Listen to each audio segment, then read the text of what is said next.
co napięcie. To jest 164 dzień Holokaust i zapekačka.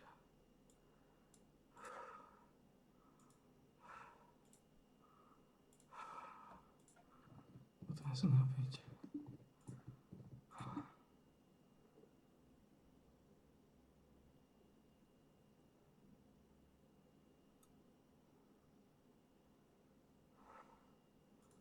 Tento ciało. Musím se napít.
Support personnel, proceed with caution.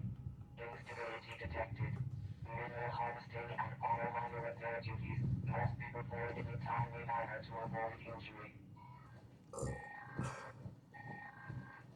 Attention support personnel. Aftershock detected. Please collect any newly revealed materials.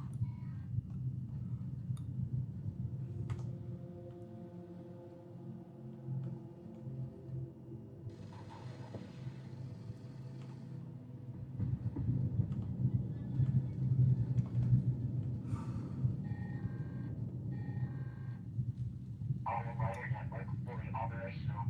Activating advanced collection protocols.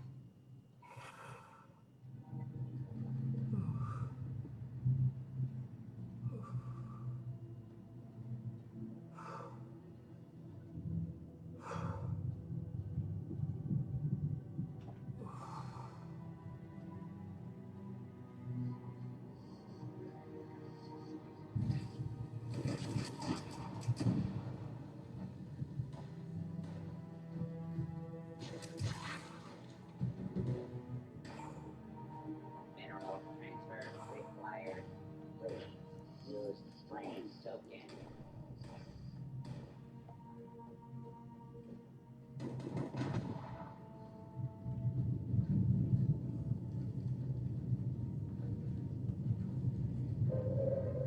Attention citizens, nuclear strike imminent. Please exit the area at your earliest convenience. Thank you for your cooperation.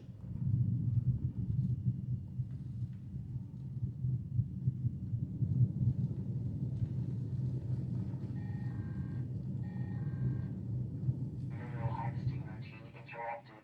Auto liner requires immediate repair.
That's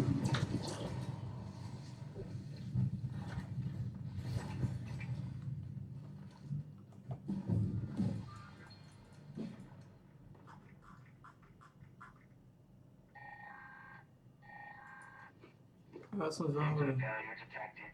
All personnel, please initiate repair procedures. Завод где-то на банду. Завод где-то на банду.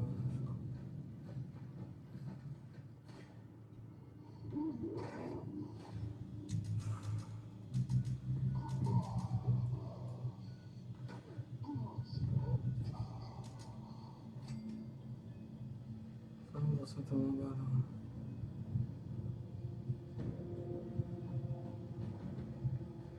Reclamation successful. Transfer.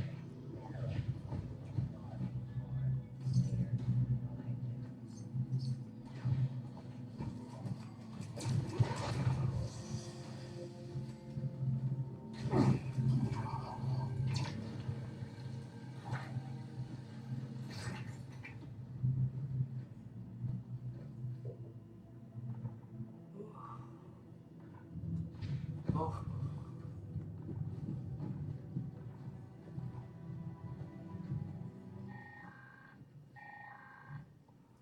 Error. Auto liner failure detected. System repair required.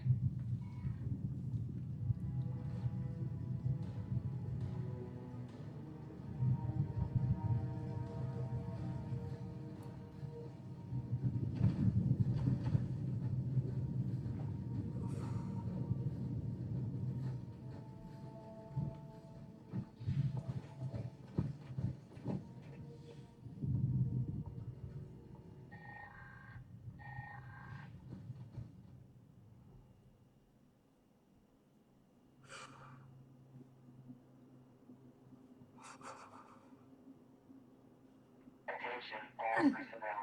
Shock to stability failure detected. Immediate evacuation is required. Failure to exit in a timely fashion will result in stop today.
Pozdrav se neke pikaške čeve, piću su jansi.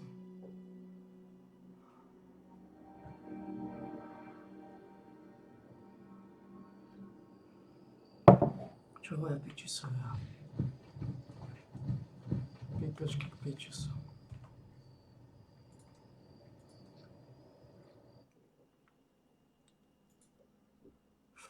Čome tu?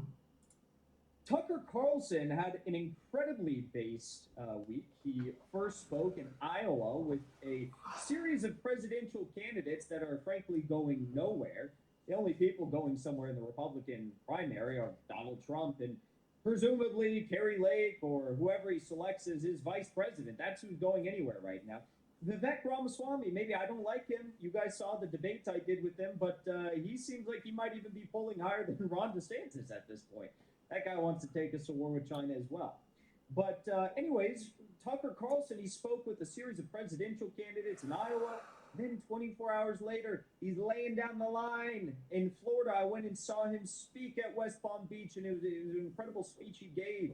I think best speech of the night, actually. So let's first take a look at what he had to say about the war in Ukraine in his speech last night in West Palm Beach, Florida, because he just so brilliantly explains that you've all been, well, maybe you've been lied to, but you've seen through it. But so many Americans have been lied to. They've been force fed a message. But as Americans, it is your duty, your obligation, and simply your right to see through that bogus garbage that they're feeding you and understand that you do have a choice. You don't have to say Slava Ukraini. You can make choices and understand that complex geopolitical matters actually they require a significant amount of thought before you say, oh, I support this side or that side. Take a listen. You saw this in the war in Ukraine, but you were told at the very beginning that, Russia was enemy. One thing we know about this is that one side is bad and one side is virtuous. And, I think a lot of decent people would reach that conclusion independently. I'm not contesting that. I think it's completely fair to think Russia's bad and Ukraine's good. But it's also within bounds to not agree with that. Because if you're an American, you have the right to decide who you hate. Okay? That is a fundamental right. As an American, it is a fundamental right to decide who you hate. It is within bounds to not agree that Ukraine is good and Russia is evil, he says. He's 100% correct here. Who is in NBC or CNN or Jig Tapper or Rachel Maddow to tell you how it is? No.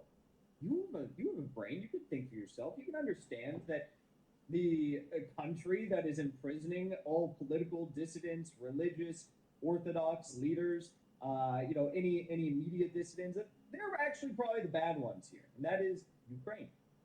No one is allowed to force you to be mad at somebody else. If you're an adult, you get to decide. And you get to decide on the basis of whatever criteria you want. And it's totally fair to say, well, I don't know. I'm not mad at that person. You're not a criminal for thinking that. Keep in mind, as Tucker is speaking in this at this Turning Point event, great event, there's about 7,000 people in the crowd, which 7,000 people, that's a lot of people for an indoor event. And they are just absolutely eating every bit of this up. They love it. They love to see what Tucker, and I loved it too. I was like, this is great. It's not a criminal act not to hate somebody. So it's totally fair to say, well, wait a second. It's not an expression of love for Russia to say they haven't killed any Americans. Why is that crazy? That's true. I said to one of the candidates yesterday, look, I've never been to Russia. I'm not that interested in ever going. I don't speak Russian. I'm born in this country, kind of probably plan to die here. Hope to. But let's just do the body count. So what's the total number of Americans murdered by Russia in the last 3 years? I'm thinking I'm not great at math. I think it's around 0 in that range. I don't know any. I do know 2 people well personally who died from fentanyl that was manufactured in Mexico and allowed the Mexican government to come here. Now, I'm not against Mexico. I grew up right next to it. I kind of like Mexico, actually. But the Mexican government allows that. And over 100,000 Americans die every year from that poison. Not because they were drug addicts who took too much, but because they were poisoned. Because they were taking a pill they thought was something else, and it turned out to be fentanyl, manufactured in Mexico and allowed by the Mexican government to come here. Now, in the speech, Tucker goes on to say that, hey, look, there's been hundreds of thousands of Americans who died because of fentanyl, because of these opioids, because of all this stuff, the drug manufacturers, whether foreign or domestic, over the last several years. So why is it that you are being fed a message that Russia's evil when they killed approximately, as he says, 0 Americans, but you don't hear anything bad about Purdue Pharmaceutical, for example. You don't hear anything bad really about the cracking down of these illicit drug manufacturing plants in Mexico that are flooding our streets, our homes, our sidewalks with fentanyl, deadly drugs each and every day that are resulting in actual Americans dying each and every day. Why is that? Could it be that they have something to gain from that? From silencing that part of the story, or maybe they have something to gain from selling you a lie that Ukraine is glorious and that we have to support them and dump $200 billion into said country. Or maybe it's a mixture of the both. Actually, that's exactly what it is. They do benefit from silencing the former story, and they do benefit from amplifying the latter narrative. Okay? So, it was an incredibly base speech by Tucker, and the way he frames it, this is why Tucker was fired from Fox News. You want to see some other reasons why Tucker was fired from Fox News and why the Republican elites, the donor class, have tried to ostracize him and tried to isolate him from professional society because of clips like this. So I'm going to show you a few clips now. This is from Iowa the day before Tucker gave this speech. He was talking to a series of presidential candidates. Now, these candidates sat down with Tucker, had some conversations. Let me just say, the worst of the worst here is probably Nikki Haley. Nikki Haley is pro-war in every inch of her body, okay? She is probably the most pro-war person running for office right now. And he went easy on Nikki Haley, but he did ask her one question related to Ukraine, and it wasn't even a hardball. Okay, it was not a hardball. But Tucker kind of explained at the speech he gave on Friday. He's like, look, going hard on these people, these candidates, is the equivalent of beating a 5-year-old at like basketball. Okay, it's like, okay, yeah, you beat a 5-year-old who's like 4 feet tall at basketball. Good on you. What a great accomplishment. Okay, that's easy, of course. But he even asked just one question in pro-war Nikki Haley, the war pig Nikki Haley, about Ukraine. Look at how much she squirmed just from this one softball question. It's incredible. Okay, look at this. Who blew up the Nord Stream pipeline? I mean, I don't know. I'm not claiming you did it. I'm just kidding. No, I don't. True American would answer that question and said, well, Joe Biden did it. Joe Biden did it. Zelensky signed off on it. The Biden administration did it. The deep state did it. True, a real American. Now, a war pig would give you the response that we see here from Nikki Haley. Who blew up the Nord Stream pipeline? I mean, I don't know. I'm not claiming you did it. I'm just kidding. No, I don't know. I mean, this is the face of a guilty person. Like, she even probably knew about these plans. That is 100% the face of a guilty person. Hey, do you know who did it? Seems pretty obvious it was backed by the Biden administration, I would say. I mean, I think all the evidence suggests that, but I wasn't there. But I mean, that seems like a huge step. She won't answer the question. This is the largest industrial sabotage in history, sent more carbon to the atmosphere than any act ever. And, like, there's weirdly no curiosity about who did it. And I think that's strange. What do you think? There's a lot of things that are strange with the Biden administration. This is the first one. So she says it's strange. So this person takes herself as a serious candidate for president of the United States and it doesn't present even the foggiest idea as to who is responsible for the explosion of the Nord Stream 1 and 2 pipelines. I mean, look at her. This is just hilarious, okay? You could pluck any one of our viewers of this stream right now. How many? We got like 4,000 people watching between YouTube and Rumble. You could pick any one of these viewers, and they would be able to answer this question 1,000 times better, and 1,000 times more clearly than Nikki Haley, someone who takes herself as a serious candidate for president with a lot of money behind her, someone who is, I believe, the UN ambassador for the United States. I mean, this is just incredible. I guess what I'm really saying is if you were running against the Biden administration, to do something like that and shaft our closest allies in the world, which would be Western Europe, and deprive them of the energy they need to run their manufacturing sector and destroy their economy, which it is in the process of doing, like, that's a major sin to have done something like that. You just betrayed our allies, and no one on the right is accusing the Bidens of what they clearly did. So I don't know why. Yeah. And then she goes off on some tangent about how, who left the cocaine in the White House? She fails to answer the question, not because she doesn't know, but because she doesn't want to answer the question, because it implicates her and her globalist deep state friends. That's just the simple matter. I mean, watching that clip, it's like watching a professor tried to explain just like a very, very simple, clear to understand narrative to story to someone. You know, I mean, these are the facts. It's not a narrative. These are the facts. And she can't even put forth. She dodges the question like a true politician. She dodges the question. Okay. So there's the first candidate. Now let's move on to that was a softball. That was a softball. Now let's move on to the second candidate who had these weird fidgets and he kept like fidgeting with his. He was very nervous. Okay, so Ron DeSantis, Deep State DeSantis, like what is he doing in this clip? What is he doing with his tongue? What is he doing here? So Deep State DeSantis was asked the question, you know, how would you end the war in Ukraine? Tucker is essentially having to pull teeth with these deep state politicians because they don't want to answer the question. DeSantis said, "Oh yeah, we have to end this. We have to end this 3 times before he finally answered the question as how he believes he's going to end this."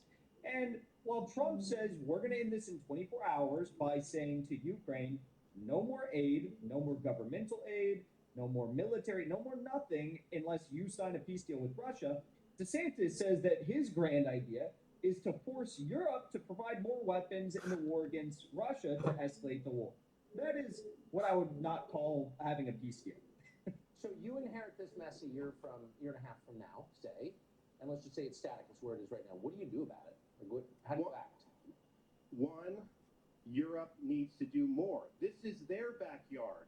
We have NATO countries that don't produce support for their own defenses. And we're supposed to do it, and we're taking away weapons and ammo that could go to respond to contingencies overseas. So we would do more in terms of the Pacific. So you inherit.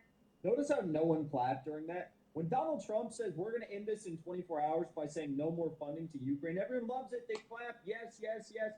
But when DeSantis says, point number one should be peace deal, 24 hours. Peace deal, 24 hours. How are you going to do that? By saying no more aid to Ukraine, okay? Now, some people are going to say, well, Jackson, no more military aid to Ukraine. That should be a given if you're going to have a peace deal, right? Well, we also supply them with a lot of governmental aid, like a lot. A lot of the money that goes to Ukraine is for their government to stay running and operational so they can actually pay people to keep their country operating, okay? Because their economy has been decimated, as you can imagine, okay? Essentially to keep the lights on, all right? Keep basic services functioning for the people of Ukraine. Now, you can withhold that aid too, and that will surely bring an end to this war if Zelensky decides to not sign a peace deal. But no, Ron DeSantis says, first, he's all scripted with his bogus line. First of all, we need Europe to do more. We need Europe to do more and provide more weapons. This is their war. How does that end the war? That just escalates the war, Ron. You say that's how you want to end. I wish Tucker had pressed harder there. You say that's how you want to end the war by encouraging Europe to provide even more weapons than they currently are. That's just going to escalate the war. Nowhere here does he talk about a peace deal. So he says, number one, Europe needs to do more. And then number two, he says, we need to focus more on China. That's where we need to focus on the Pacific. We need to focus on the Indo-Pacific. The Pacific. So now you want to go to war against China, Ron? Okay, so, I mean, this guy's a complete hack. But my favorite of all the Iowa interviews that Tucker Carlson did was with Mike Pence. Now, Mike Pence is polling at a astonishing about 1%, 2% if he's lucky, depending on the poll. And so Tucker has this sit down with Mike Pence, and there's 2 clips I want to share with you. The first, Tucker Carlson absolutely grills Mike Pence, who claims as if he's like this religious leader in the United States. And, he protects religious freedom in the United States. That's his claim to fame. But he grills Mike Pence. Why are you okay with Zelensky and his religious discrimination against those of the Orthodox faith, Ukrainian Orthodox faith in Ukraine? Why are you okay with that? And his answer is just absolutely garbage. You recently met with Zelensky, according to news reports. And I'm wondering if during that meeting, as a prominent Christian leader, which you are in addition to your political views, you broached the question of his treatment of Christians within Ukraine. The Zelensky government has raided convents, arrested priests, has effectively banned a denomination, a Christian denomination, Ukrainian Orthodox Church within Ukraine, has persecuted Christians. And I wonder if you raised that with him. I did raise the issue when we were there. And I raised it with the leader of the Orthodox Church when I was visiting Kiev and asked him about concerns about religious liberty. He assured me that the Zelensky government in Ukraine was respecting religious liberty, even while recognizing that there were very small elements of the Russian Orthodox Church that were being utilized for the purpose of advancing the Russian cause in Ukraine, and that they were taking steps to hold them to account. But the leader of the church at St. Michael's in Kiev told me personally that he believed that the Zelensky government was respecting religious liberty. And I must tell you, other than the sanctity of life, there's no higher priority in my life than preserving the freedom of religion in America and championing religious liberty around the world. So I guess you only champion religious liberty across the world, Mr. Pence, then if they have the right views? You're a Catholic. These are Orthodox, so is that why you don't champion their liberty and you're okay with them being imprisoned and rounded up and their churches shut down and then being discriminated against by the Zelensky government because they're Orthodox?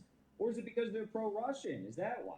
I frankly, I don't know. I'd like him to clarify. Maybe Tucker presses him a little bit here and we'll see what happens. America and championing religious liberty around the world. I'm confused. On this question, it's very clear that the Zelensky government has arrested priests for having views they disagree with. That's not consistent with religious liberty. It's an attack on it, and we're funding it. And I'm just wondering how is it, and I don't mean to be disrespectful at all, but I sincerely wonder how a Christian leader could support the arrest of Christians for having different views.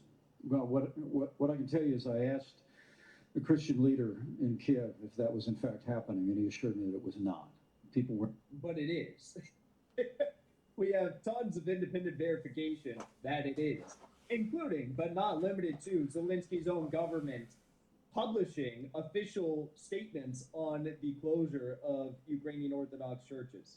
Were not being persecuted for their religious beliefs. So they're not being persecuted for their religious beliefs. They're being persecuted, I guess, for their political beliefs, and you're okay with that?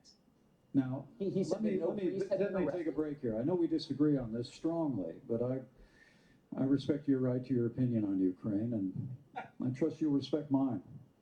Look, I've been to Ukraine now twice.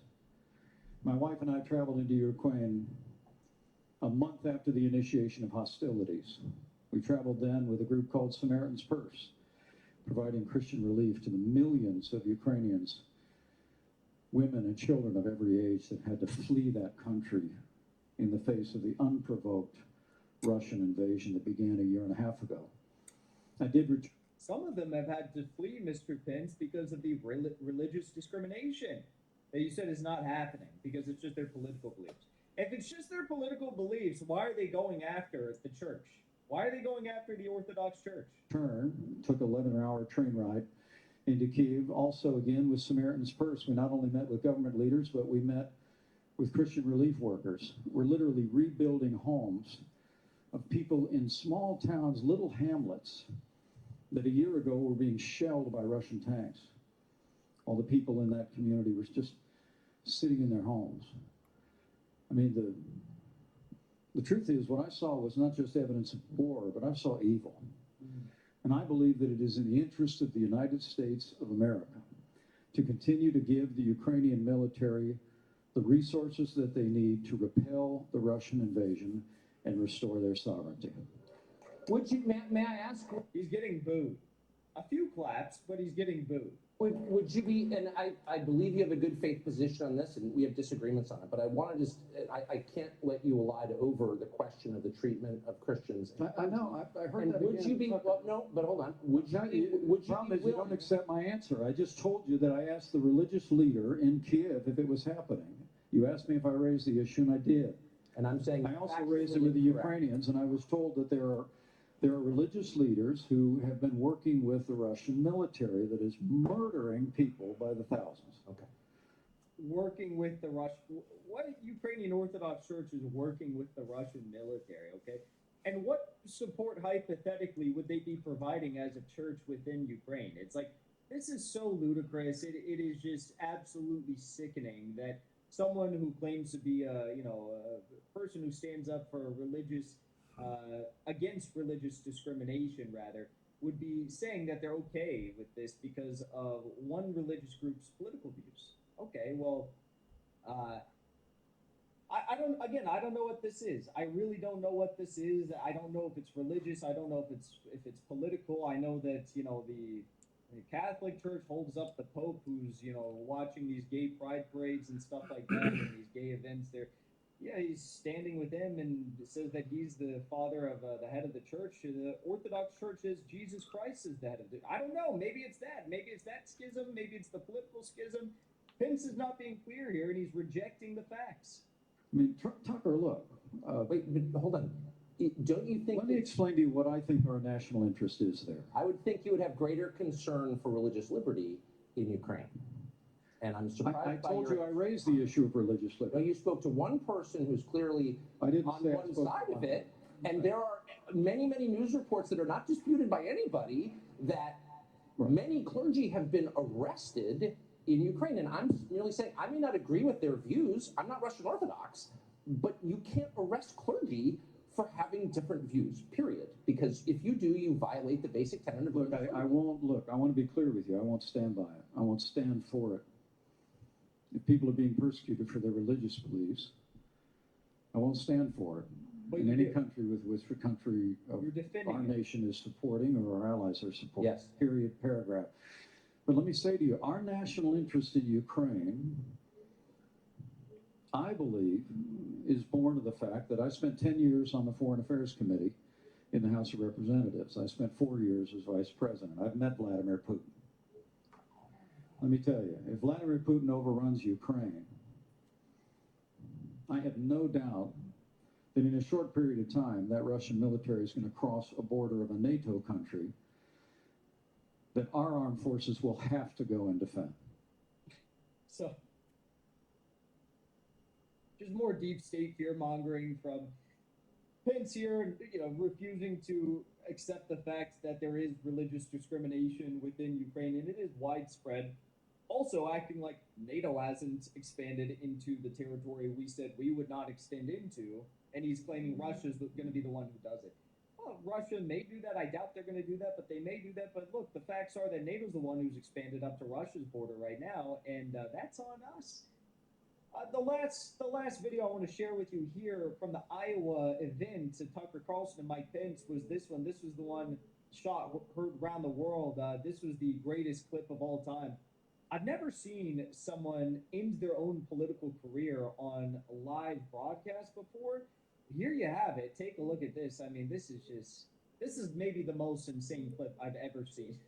When I saw it, I almost didn't believe it. But then I remembered it's Mike Pence and he's polling at 1%, so it makes a lot of sense.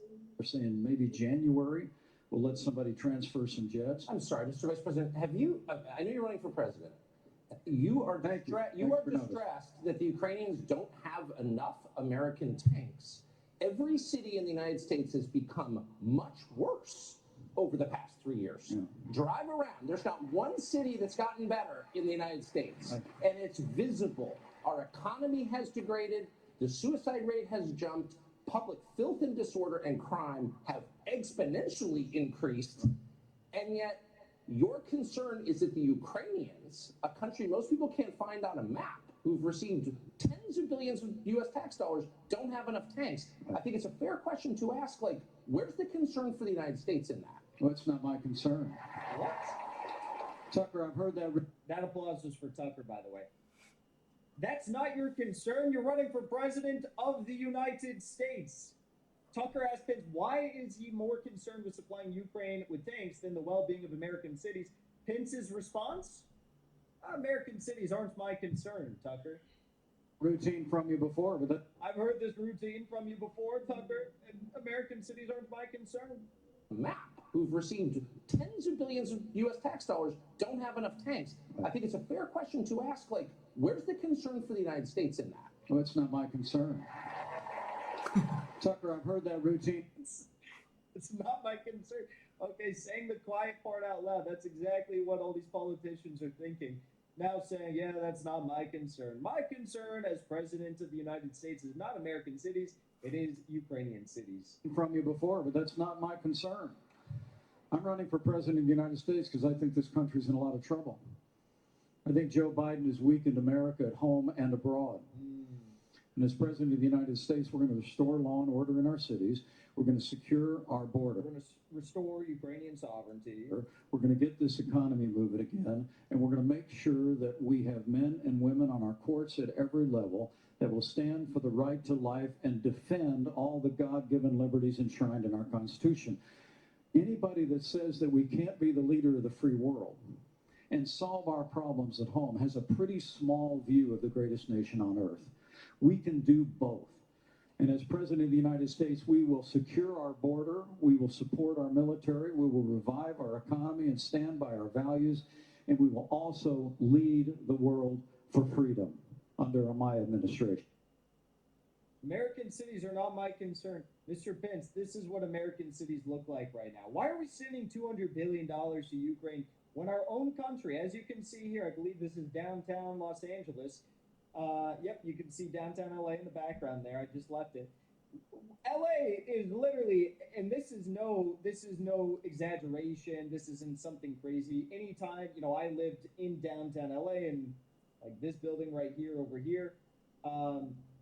Anytime you drive through, there's a coffee shop I like to go to on the other side of Skid Row here. So I'd have to get an Uber from downtown over to the coffee shop every single day, any time of the day. I tried not to drive through there at night, but any time of the day, I'd actually pay my Uber drivers more if they drove around this because I didn't like to go through it. Any time of the day you go through this, it looks exactly like this. Any time of the day.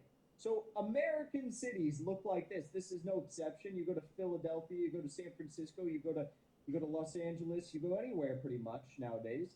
I'm in Miami, and it's a little bastion of freedom here in the U.S., but you go pretty much anywhere, and it looks like this. And yet you say that's not your concern. Your concern is Ukraine and rebuilding our military. Joe Rogan perfectly explains why this is ludicrous in this clip right here with Sean Strickland. Look, if they can dump billions of dollars into Ukraine, if they could dump billions of dollars into...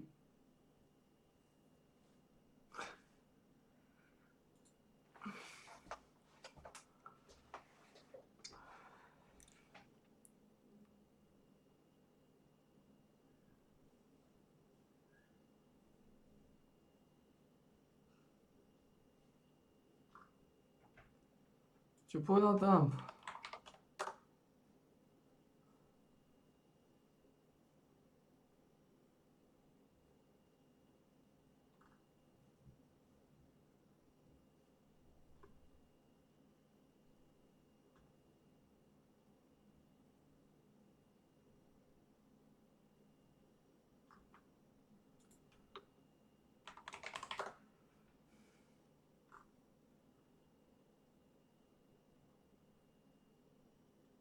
Tutte uno.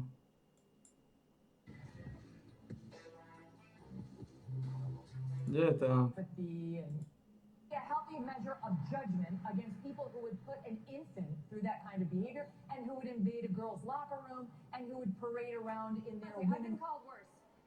I don't care about their names at all. I care about Right. what's right. And that's just a tool. I'd be very disappointed. Well, thank you very much, and thank you very much to Charlie. I'm thrilled to be back with the proud young conservative patriots of Turning Point Action and Turning Point USA.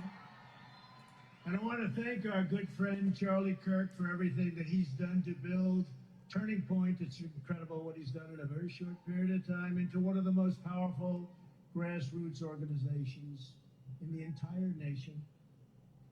Really, timing couldn't be better. Do you agree with that? His newest project for mobilizing early voters will be a difference maker in the next election, and it's going to make it a much more difficult job to cheat because we're going to swamp them. You know, when you start swamping them. But they cheat. They'll do anything they can because they don't have policies. Open borders, no voter ID, high taxes, high interest rates. The only way they win is by cheating. We're also delighted to be joined by Representatives Matt Gaetz. Where's Matt Gaetz? I love Matt. Where is he? He's great. Thank you, Matt. Thank you, Matt. No, I'm glad you stayed, man. I'd be very disappointed. Now, he's a great, great gentleman and a brave man, too, I will tell you that. Anna Paulina Luna. Anna, thank you. Very great job. I watched those speeches. Another man that is going places, and he's going places fast. Spectacular person, friend of mine, Byron Donalds. Byron. Thank you, Byron. I can't miss him. I can't miss him. Big and strong. A man running as a candidate, Republican candidate. I think he's going to do very well, too. A state that we won by a lot twice, and that's the state of Ohio. We love Ohio, and we love Bernie Moreno. Bernie, where are you, Bernie? Bernie Moreno. Bernie, I hear you're doing well. A man who's gone through hell, but he's kept going, and he's smart, and he's strong, and people love him. Not everybody, but people love him and respect him. Roger Stone. Where's Roger Stone?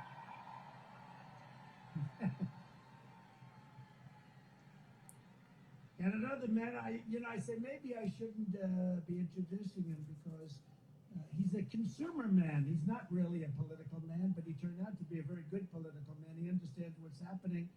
And every time I introduce him, he gets a tremendous applause. Mike Lindell. Mike? Good, Mike. He never lets us down.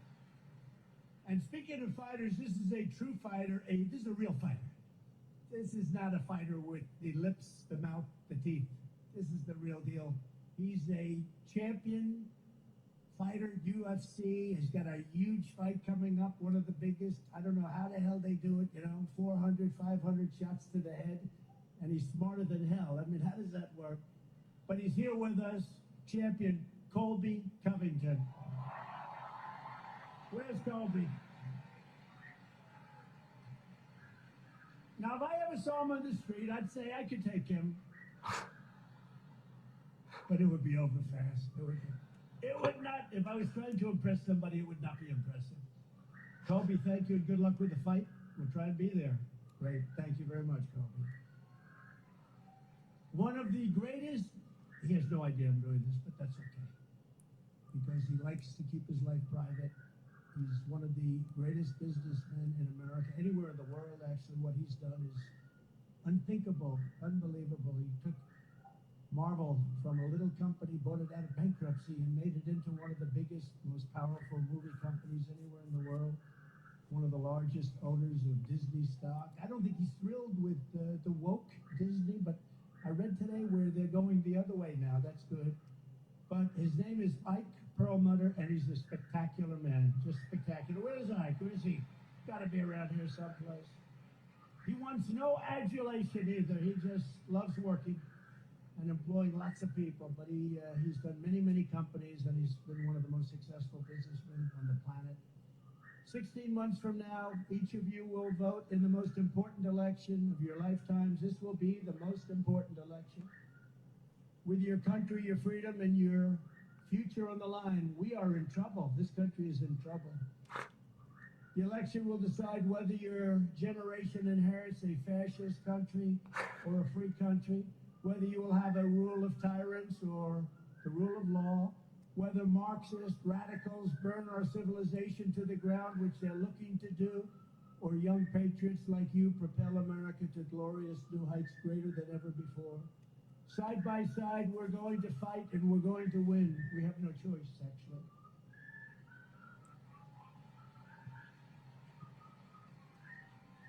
We're going to evict crooked Joe Biden. I took the name off of Hillary. You know that, right? Everybody here knows that. It was crooked Hillary. I was very successful. But I think she's out of it now.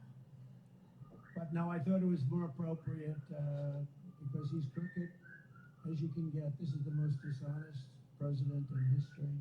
And I wouldn't have said it. I have pride in the presidency and respect for the presidency. I wouldn't have said it.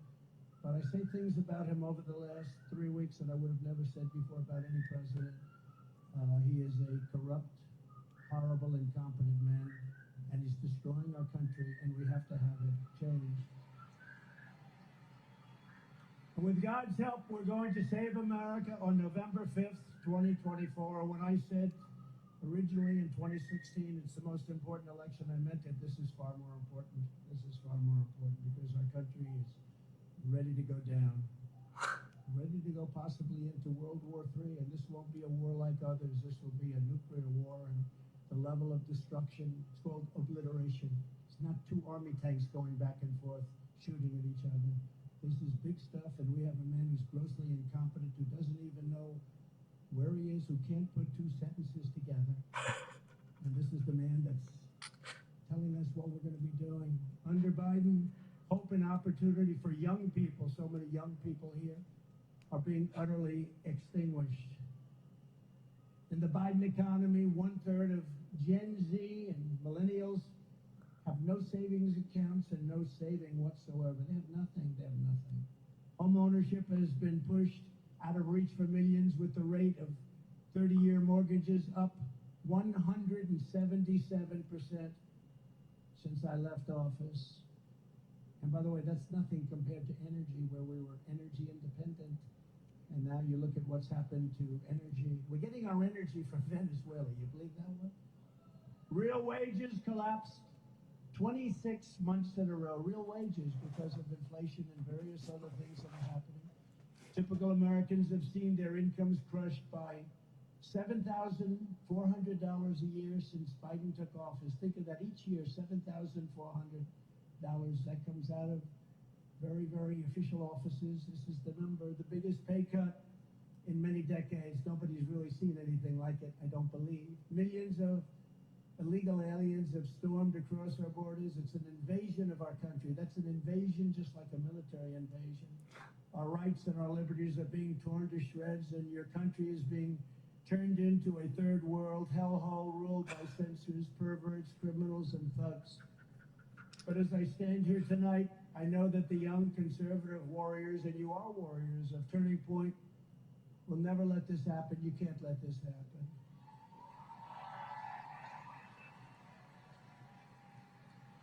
Every day you defend our values, and you never yield, and you never will yield to the radical left. That's why you are the ones who are going to take back America. You are the ones who are going to make America great again.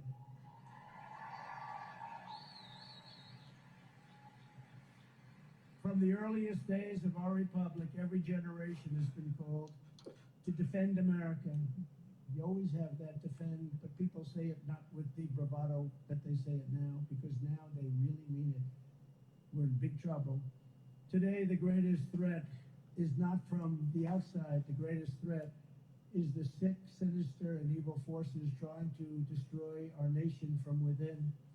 If you have the right leadership, China's not a problem. If you have the right leadership, Russia's not a problem. They would have never done what they did. Believe me, they would have never done. And I spoke to Vladimir. Did you see the other day, 2 days ago, he called? He's talking to the president of Ukraine, and he said, Vladimir, he meant Zelensky. Vladimir over here. Oh, I meant,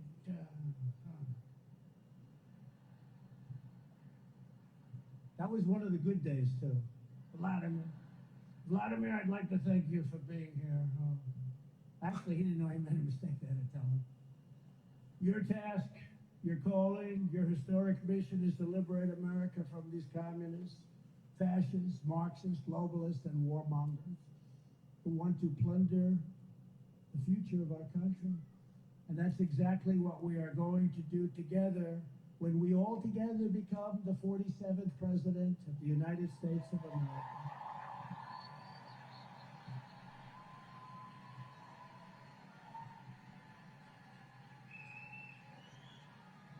Thank you very much.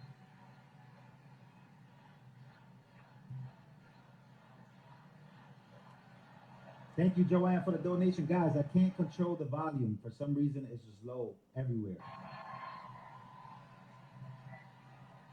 And by the way, Charlie told me this is the biggest crowd they've ever had, and they had a larger room because there were a lot of people outside that fell back. This is the biggest crowd, and I think you loved our 4 years, but I also think you've watched the last 3 years, and you draw a comparison, it makes it even more so. But I do appreciate it, but it's a record crowd, and that's great, and I'm very happy for Turning Point and Charlie and everybody else. They've come a long way. They've come a long way. I will quickly stop Joe Biden's inflation nightmare, worst inflation in many years. They really don't know how many. They say 52, but I think it's much higher than that. Restore energy independence and bring down interest rates so that young people can once again afford to buy a house and a car, the basic American dream. The American dream is dead under Biden. We will have the American dream back very soon. We will rapidly rebuild the greatest economy in the history of the world. We had that. You know, we did it twice. We did it the first time, and then we had COVID come in, a gift from China. And that came in, and when I gave it up, we had a rigged election. And when I gave up the reins, so to speak, we had the stock market was higher than it was before COVID came. The day before COVID came, and we had a higher stock market, despite the hell that the whole world had to go through because of what came out of the Wuhan labs. And I used to say that the Wuhan labs, they used to censor me. They used to say, oh, that's terrible. It turned out to be we were right. We were right about a lot of things. We're right about almost everything, maybe everything. But we'll do that once again. After 50 years of leftist domination of the universities, I will take bold action to reclaim our colleges from the communist left.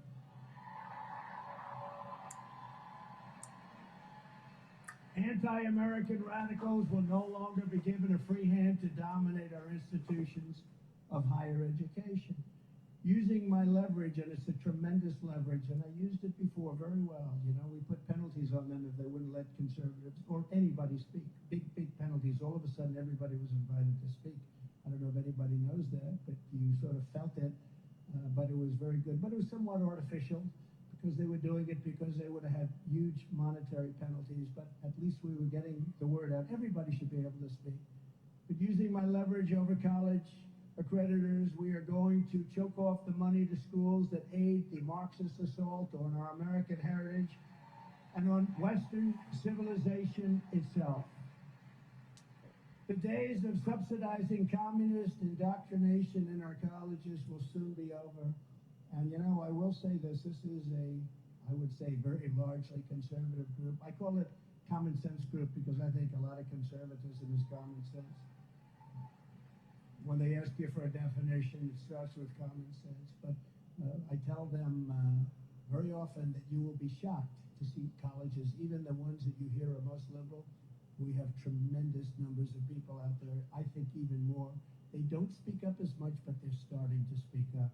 You know, when you see Bud Light and when you see all of the things that have happened, I mean, you take a look at that. They're down 37%. The company is, nobody's ever seen it. And you know, the radical left has always used that. They've used their buying power. They'd sort of name a company, go after a company. We've never done it. That just happened by osmosis, actually, but it's also happening. I heard Target mentioned today and various others. And we have tremendous power to make sure that our country goes down the right tracks.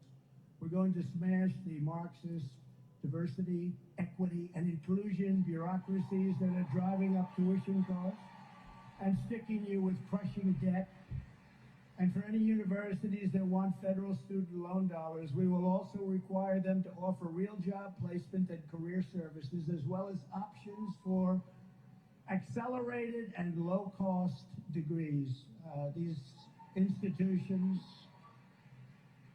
have gone up. The pricing has gone up more than just about any industry. You look at their costs, and they drive them up because the federal government gives loans to everybody, so it's more expensive. But somebody has to pay back that loan, except under Biden. But the Supreme Court decided that that wasn't going to happen. My administration will strictly enforce last month's landmark Supreme Court decision to move our country forward with a merit-based system of education. In other words, if you get great marks and if you've worked hard and you did all of the things, you're going to get into that college. Somebody with half of the energy and the marks and all of the things necessary to get in, that's what we have to have. We have to have our absolute most brilliant people. This is such a competitive world.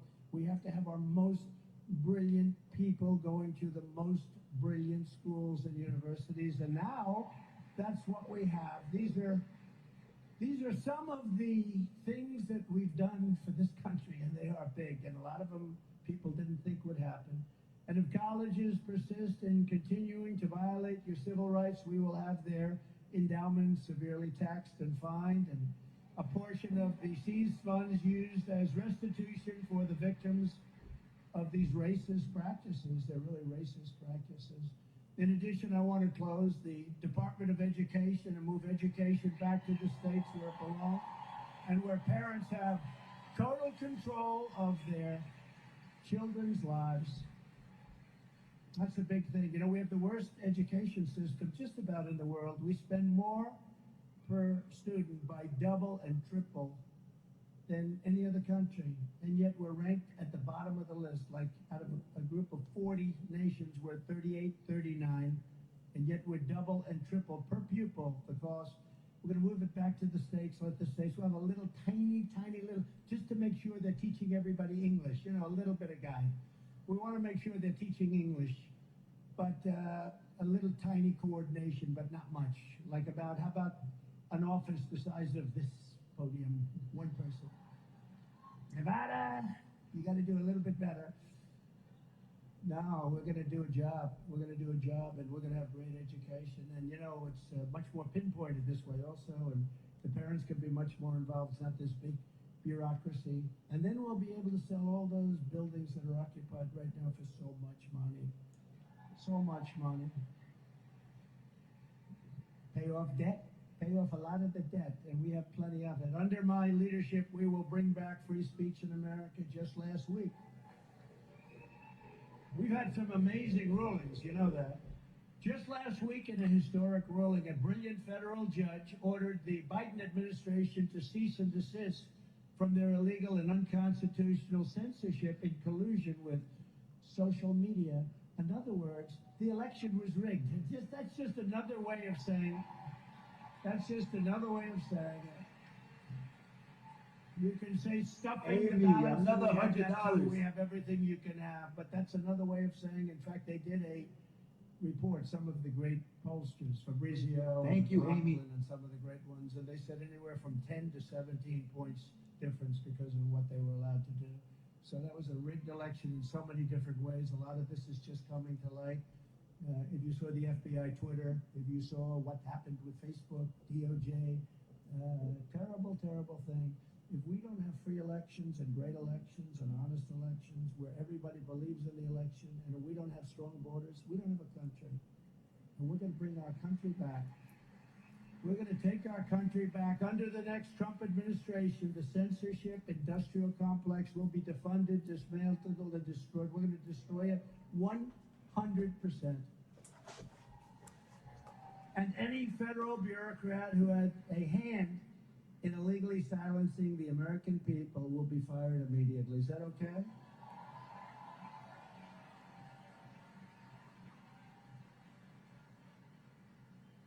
This is just the start of what we will do for America's young people. We have to do it for the young people because the young people want to have a great country. As they get older, they want to have a great country for their children and their grandchildren. It's no surprise that we're very big in the polls, very, very big. We have been like a rocket ship. It's been very nice to watch. I'm pleased to report that I heard you weren't too happy with this particular network, Fox. But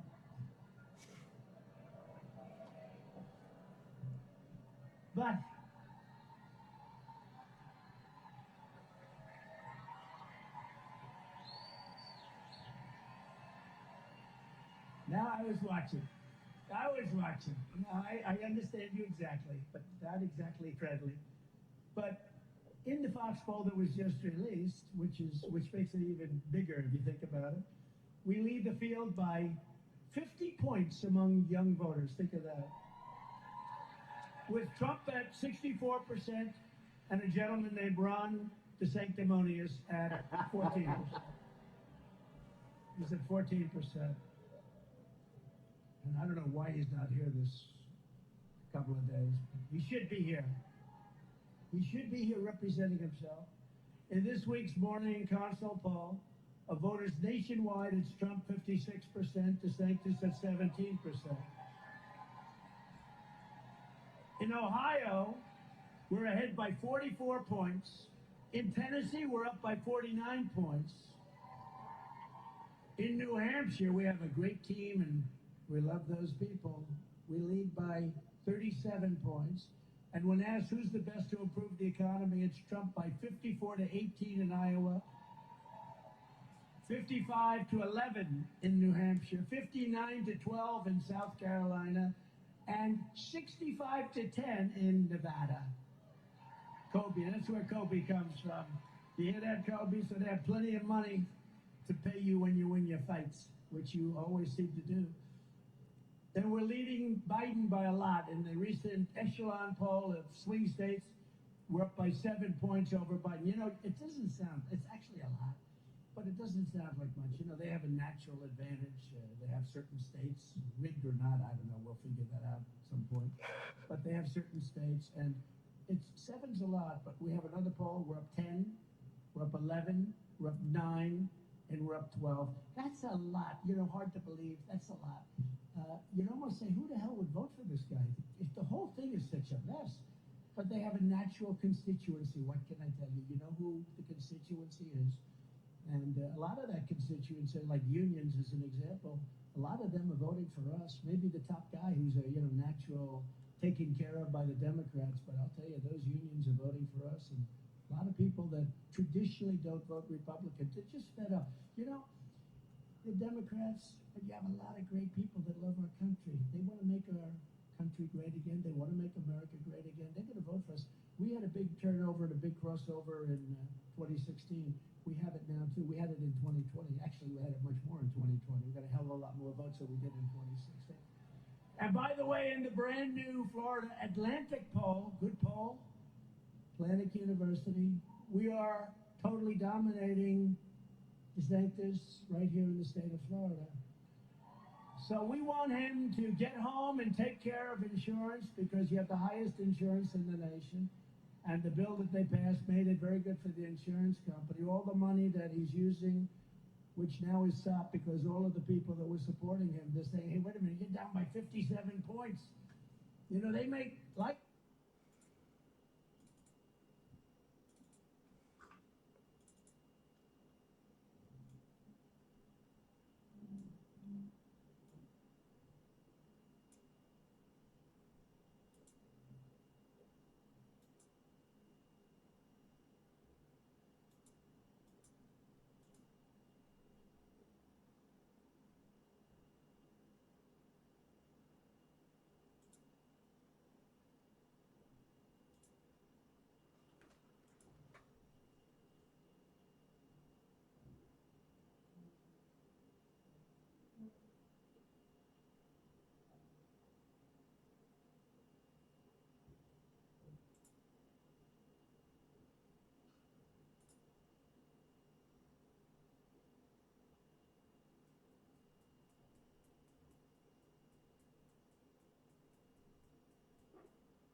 I come with, they may not, but they don't want somebody that's down 57 points. And, you know, they're not stupid people, they're smart people.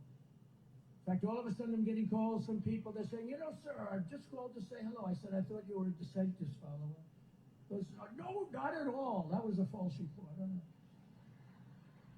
It was never that close, by the way.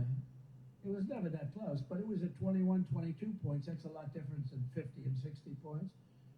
But running for a hopeless cause is election. It should be used to support the party winning against crooked Joe Biden in November 2024. We got to fight together. We have to all get together and we have to fight. I watched some of those interviews given by Tucker yesterday. Tucker's terrific, and I watched some of the interviews, and I'll tell you, it wasn't a pretty picture. If you watched them, they were bad. I hope you didn't watch because it would like life-ending, career-threatening for those people. Some of them, I won't tell you who, but some of them were really bad. Now is the time. When a guy gets, he's polling at one. One guy actually was, I'm sure it was a typo. Probably it was because so many people vote illegally, so it probably wasn't a typo. He's at 0 with an arrow pointing left. And I say, how the hell does that happen, Matt Gaetz? How does that happen? And you know what happens? It's 0. That's because you have more than one voter. So, you have a family that votes 19 times instead of 2 times. Now is the time when Republicans should be using those funds to build a state-of-the-art vote-gathering operation to swamp the Democrats' cheating and ballot harvesting. Instead, the sanctimonious and his establishment handlers are wasting such precious time and resources to divide the party. They're dividing the party. Although he's dropping so quickly, he's probably not going to be in second place much longer. I wonder who he's going to be. Maybe it's Vivek. Good thing. Let's go, Vivek! Good thing. He's doing well. Right when we should be uniting against the unprecedented weaponization of law enforcement by crooked Joe Biden and the communist left. So I took the name Crooked away from Hillary, and we gave her a new name. Beautiful. I call her Beautiful, and she's so beautiful. But I took it away because I don't believe in the same name for 2 people. I don't like that. And I've never done this before. I haven't, and you have to live with that name for the rest of your life. I'll go over the different names, but I won't, because many of them are now friends of mine, okay? But I took the name Crooked off, and I gave it to Joe Biden, because he's so corrupt, okay? So I just think it was better than Sleepy Joe. I came up with Sleepy Joe. Now, maybe he was less sleepy than we thought. As you know, Biden recently ordered his top political opponent, I think that happens to be me, indicted and arrested right in the middle of a presidential election that Biden is losing very badly. This is a continuation of the greatest witch hunt of all time, which has been fully exposed in the Durham report, the IG report, by Inspector General Horowitz, who did a fantastic report, and by great writers, journalists, and pundits all over the world, like John Solomon, Lee Smith, Greg Jarrett, Sarah Carter, and so many others. And I have to tell you, they don't get Pulitzers for this, but if you look at people like Sean Hannity, right? Sean Hannity, and Laura Ingraham has been really good, and I'll tell you what, Tucker Carlson. I used to say, for me, I used to say Tucker's a solid 6 out of 10, but the last year and a half, he was a 10. That's probably why they canned him, right? He was a 10. Now he's been great. Jesse Waters and Megyn Kelly. She was the one that gave me that terrible question where I said only Rosie O'Donnell. Thank God I came up with that. I would have been, because she had plenty of other names going. I didn't like that. The place went crazy. Nobody ever heard the other names, so I considered that a very good answer. But that was a hell of a question. But she has been all in. She's been great. And by the way, not to me. She's been great for the country. She wants our country to survive. So it's not from me. Greg Kelly over at Newsmax. The Newsmax people have been really, really terrific. Newsmax has been terrific. Pete Hegseth is great. Rachel Duffy has been great. Will has been great. They have a terrific show. Not all of Fox is bad, I'm going to tell you. But there is an attitude. Attitudinal, right? It's attitudinal. Get Biden to say that, okay? But there's so many others at many different outlets now. They're seeing it. And even people that weren't necessarily with us, they see that we were right, that our country's going to hell in a handbasket. And they want to have a country. They want to have a great country.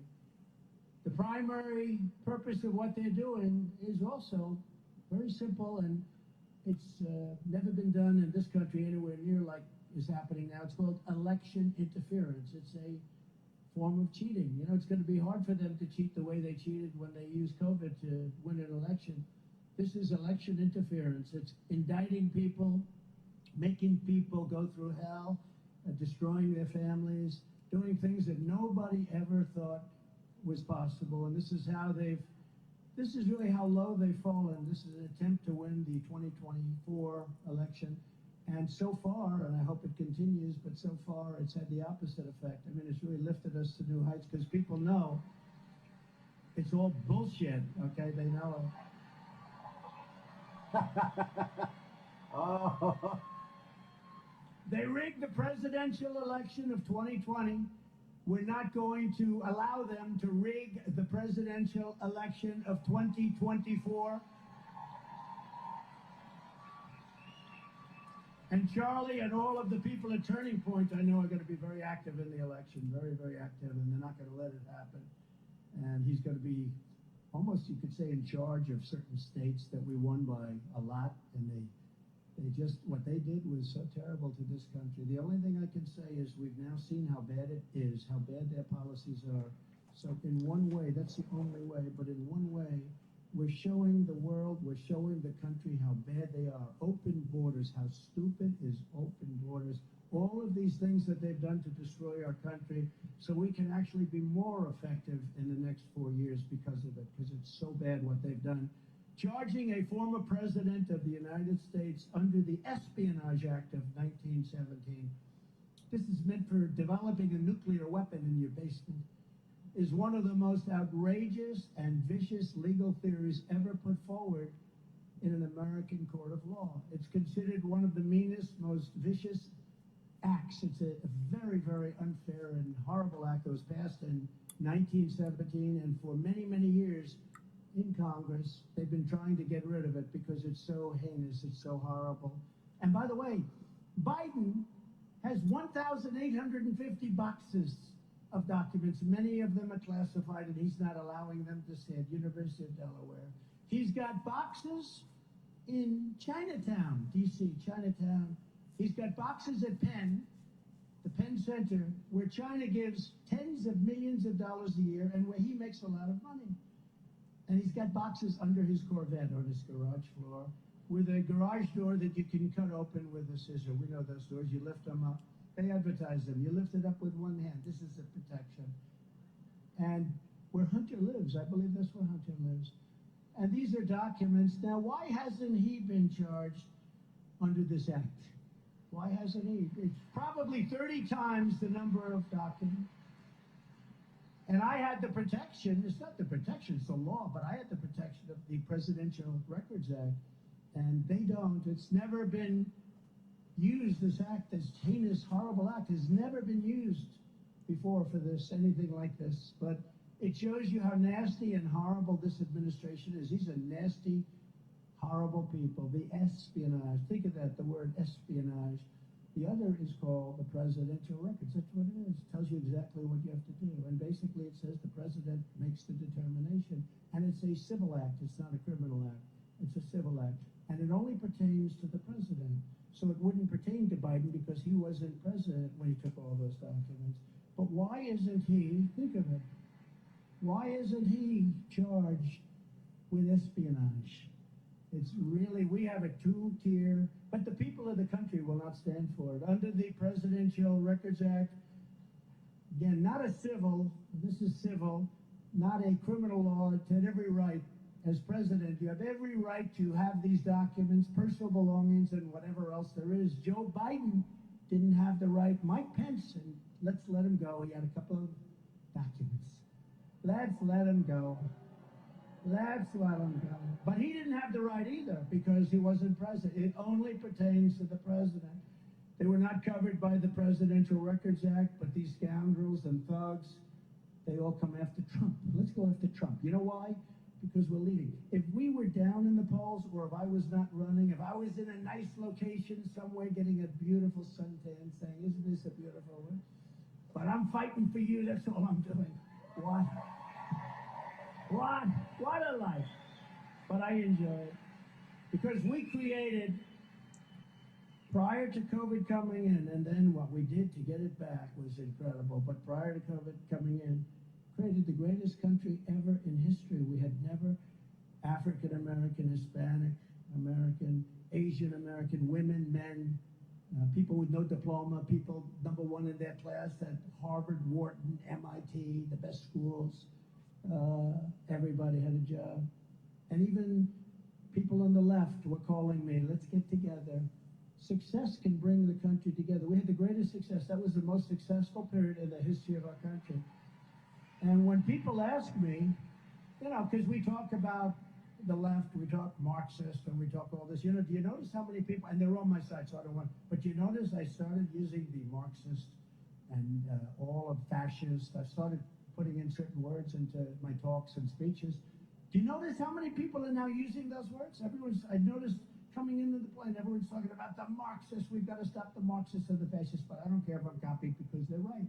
We got to stop them because they're bad. But I will tell you, during this period of time, I was getting calls from people that we would consider to be Marxists and fascists and others, people that you would not believe, and they wanted to get together. They'd never seen anything like it. Everybody was working.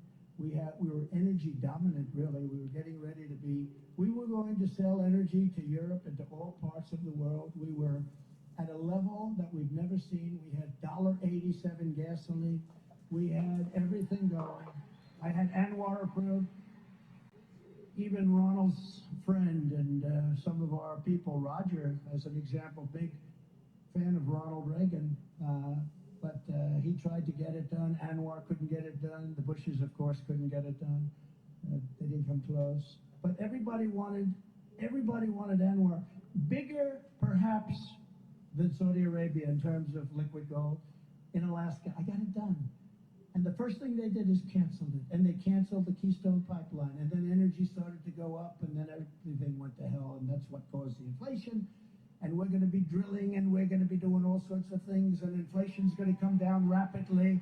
And the interest rates, therefore, will follow. And we're going to have a country that I think it'll be unprecedented. The one thing we have to do is we have to get a lot of the criminals that have been allowed to come into our country. We have to get them out because we have some bad ones. The crucial legal precedent is laid out in the most important case on the Presidential Records Act ever on this subject, known as the it's Bill Clinton socks case. You know why socks? Because he took it out of his socks. I didn't take it out of my socks. I had boxes piled up in front of the White House, and everybody's taking pictures of them because I wasn't hiding anything. He took it out of his socks. After leaving the White House, Bill Clinton kept 79 audio tapes in his socks and in his sock drawer. That's why it's called the Clinton socks case. They included discussions of U.S. foreign policy options, both defense and offense against Cuba, the recordings of President Clinton's conversations with the biggest foreign leaders then in the world, sensitive facts about trade negotiations taken from presidential briefings, discussions with the Secretary of State about the conflict in Bosnia, which was a tough one, and so much more, really big stuff. Took it out, these were recordings, took them out in his socks, they found him in his sock drawer. Nothing happened to him. Not only was Bill Clinton never even considered for criminal prosecution based on the tapes he took, but when he was sued for them, the government sued him civilly, not criminally. They didn't say you're going to go to jail under the Espionage Act. But when they sued him, he won the case. Judge Amy Berman Jackson's decision states, and very conclusively, listen to this, quote, under the statutory scheme established by the Presidential Records Act, the decision to segregate personal materials from presidential records is made by the president during the term of the president and in the president's sole discretion, not other people. Any normal administration, even an opposing one, would consider that to be the end. That's the end of it. But not when it comes to Trump and not when it comes to a candidate that's beating their candidate by a lot. This has never been done before. In other words, not the corrupt Biden regime. The Sox decision also states, quote, the National Archives, listen to this, that's NARA, NARA, a very left group, by the way. They have the Constitution of the United States and the Bill of Rights red flagged. You know why? Because they consider them to be dangerous documents, okay? This is the group that's after me.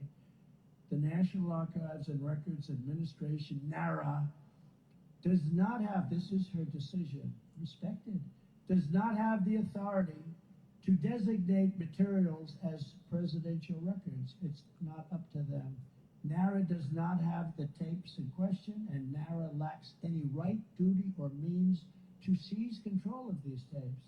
The president enjoys, quote, the president enjoys unconstrained authority to make decisions regarding the disposal of documents. Now, this is a law passed in 1977, Presidential Records Act. Neither the archivist nor Congress has the authority to veto the president's decision. Totally up to the president, which is me. Does not pertain to the vice president or anybody else. The Presidential Records Act does not confer any mandatory or even discretionary authority on the archivist, that's NARA, to classify these records. Under the statute, this responsibility is left solely to the President of the United States, your favorite president, me. They indicted me. They think of it. You don't have to be a lawyer to understand those words. That's very as simple as it gets. They indicted me. In other words, whatever documents a president decides to take with him, he has the absolute and unquestioned right to do so. This is a law that was passed and signed. And that's the law, and that's the way it is, and it couldn't be more clear. And I will quote from a paper that I would say has not been on our site too much. But even the New York Times, in a major article, said that when it comes to asking for documents from former president, the only power that NARA has is to say to the president of the United States, pretty please, could we possibly have the documents? Quote, asking nicely is about all they can do. That's all they can do. You didn't hear this stuff. You know, you read about espionage and insurrection. These people are sick. They're sick. And yet, they reported me to the Department of Justice for criminal prosecution. Now, you hear what the law is. That's the law. By the way, there were many other cases that back that up, too. I didn't even know that until 2 days ago. Many other cases back that up. Nothing like this has ever happened to our country before. That is why no other president, even those who kept far more documents than I, like Biden, who wasn't president, and that's very dangerous. He doesn't come under the Presidential Records Act. When he took all the stuff, he was president. But it's never even been investigated. Nobody else was ever even investigated over this, let alone charged with a very severe crime. The good news is the people understand it, they get it, and that's why we're leading by more points than we were doing very well, but it went up. Who else gets indicted and their poll numbers go up? The reason is because people understand it's a political way of interfering with the election. I always had tremendous respect for the office of the president. I had tremendous respect, beyond respect. So I never hit Biden as hard as I could have, or as hard as I should have, to be honest with you. I never did. I just had too much respect for the office. Even the office of vice president is vice president. But now with my indictment, I mean, they arrest you. Think of it. They arrest your opponent in an election. An opponent that's winning by a tremendous amount over this person, and they arrest you. And that's worse than ballot stuffing, I think. But it should have the same kind of an impact. But they didn't know when they raided Mar-a-Lago, which is unprecedented. They took away, you take a look at the Fourth Amendment, I mean, they took away my constitutional rights. They raided my home. Think of it. FBI agents pouring into a house, carrying guns of a former president of the United States. It's such a serious thing, such a horrible thing. But with my indictment over nonsense and over exactly what I just read to you, where you make the decision for purposes of election interference, I said, you know, now the gloves can come off because I never thought anybody would do a thing like that. Neither did anybody else. So we'd be rough, politically rough, but we would never like this because I would never have said this, even though it's true. I don't think I could have said it before, but now it's very easy to say Biden is the most corrupt president in the history of our country by far. Every time the radical left Democrats, Marxists, communists, and fascists indict me, I consider it to be a great badge of honor and courage. I'm doing it for you. I'm being indicted for you. Better me than you, right? You're sitting there saying, hey, I'd rather have it. We love our president. Let them indict him. We don't want to be indicted. And I believe the U is more than 200 million people that love our country. Far more than 200 million. Meanwhile, as we've been persecuted for 7 years, because this didn't just start with the boxes. I call it the boxes hoax. It's a hoax. But this didn't start with boxes. This started 7 years ago when we came down the escalator. Your great First Lady, future First Lady, at the time. And despite having done nothing wrong, the White House just announced they've dropped the investigation into the West Wing cocaine scandal of just a few days. Think of it. They have cocaine going into the White House. They've got more cameras than any building probably in the world. It's opposite the Situation Room. I said it the other day, first time, you know, Situation Room, you know it very well. Probably the most important room anywhere in the world. That's where war is decided, where nuclear is decided, where everything is decided. They say, oh, gee, we didn't have any cameras. Like hell they did. By the way, at Mar-a-Lago, which is not the Situation Room, we had tapes, and we handed over all our tapes, gladly handed them over. Take a look. And then they said, oh, there's somebody walking around with a box. Who's allowed to do that? But think of this. We had tapes, and we handed them over. Well, they said they don't have tapes, they don't happen to have it. This investigation, and that's a big deal, the cocaine. The cocaine by itself is a big deal, but it could have been other things. It could have been a dangerous weapon. Bioweapon. But they ended it just literally a few days. Now, I've been under investigation from really 2015, from the day I announced. From the day I came down the escalator, and actually, when you think about it, from before that, because they said, if you ever run people think take a number. What I do for you, you have no idea. And such an easy life, and such a good life. Yeah, man, this guy done sacrificed everything.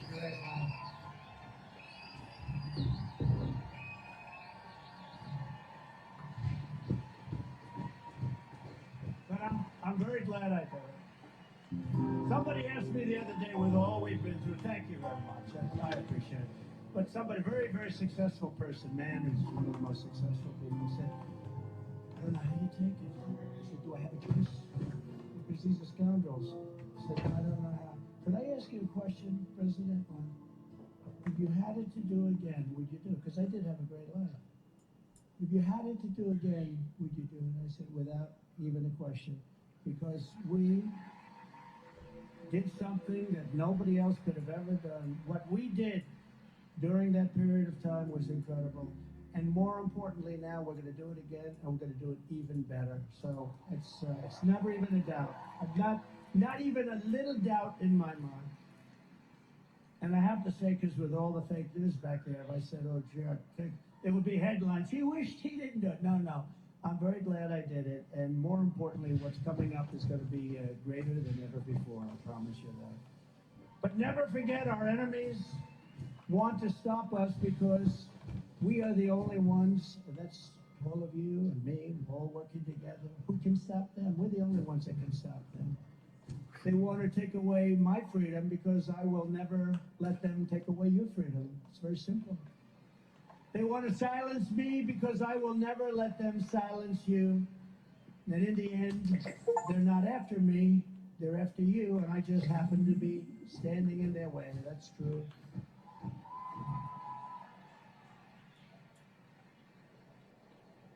But I was starting to say a little while ago that if I were, instead of leading by 30, 40, or 50 points or whatever, if I were, I noticed Megan, I saw her a little while coming in, it's on the television, and I was watching, she was great, and she said, you can't beat him, he's got like a 40 or 50 point lead. But, you know, if I didn't have a 50, let's say I was losing, or let's say I wasn't running, none of this stuff would be happening. None of it would. If I were down by 20 instead of up by 50, maybe I'd have to be down by 30 or 40. But if I were down in the polls, or if I wasn't running, I didn't do this, I would not have any of this stuff. You know, they've mobilized the AGs and the DAs, and they actually, in the New York DA, they actually took their top man out of DOJ, and they put their top man. Do you know this, Byron? They took Byron's such an incredible guy, by the way.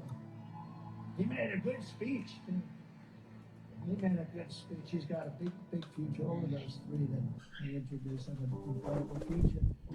But what they did is something that you just can't do.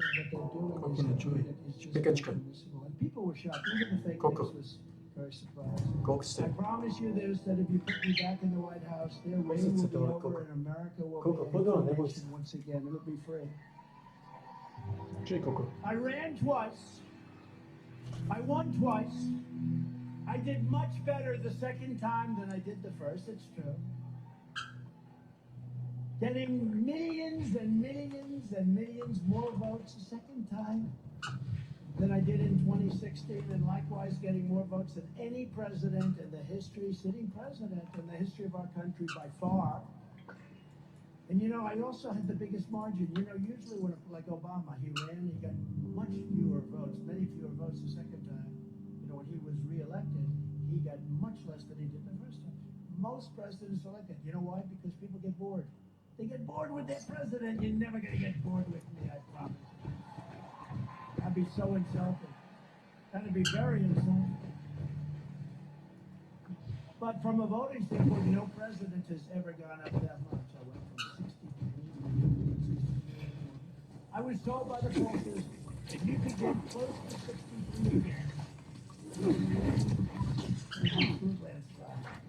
Well, I didn't do that. I got close to 75 million, but that's what was reported. We got much more than 75 million, and we didn't win. So explain that one, but we won. And now we're going to do it a third time, and there are going to be no mistakes. We're going to swamp them. One way to really win is swamp them. We do so much. There's only so many ballots they can produce. And you know what I mean by that. So we're going to swamp them. And I've never seen spirit like this. We've never had, you know, we had great spirit in 2016, and we'd have rallies with 25,000, 30,000 people.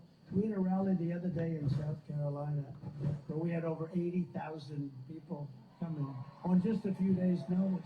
It was incredible.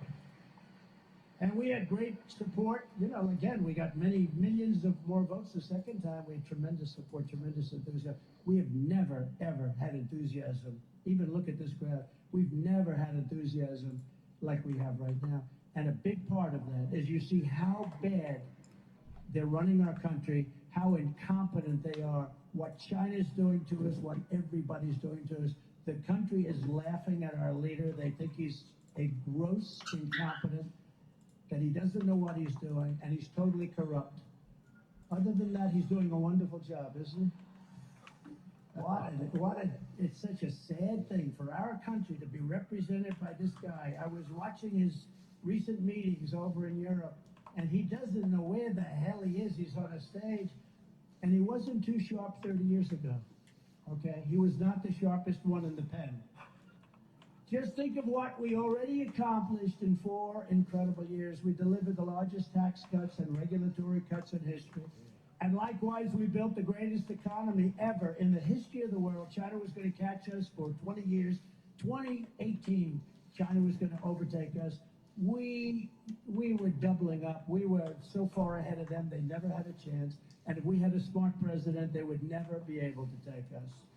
We achieved energy independence, and energy dominance was going to be there right around the corner for the first time in about 78 years. I think probably more than that. I don't think we were ever dominant. We created the most secure border in U.S. history, built nearly 500 miles of border wall. I hear this sloppy Chris Christie guy. He said, Trump only built 47 miles of what not before. Then they checked with the Border Patrol and the people that do that.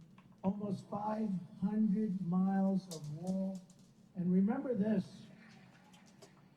Remember this. I said Mexico is going to pay for it some way. They gave us 28,000 soldiers free of charge. That's more than any wall. That's more. And they did that for years because while I was building the wall, and Congress fought me tooth and nail, including some Republicans. They fought me like Mitch McConnell. They fought me tooth and nail. And I ended up taking the money out of the military.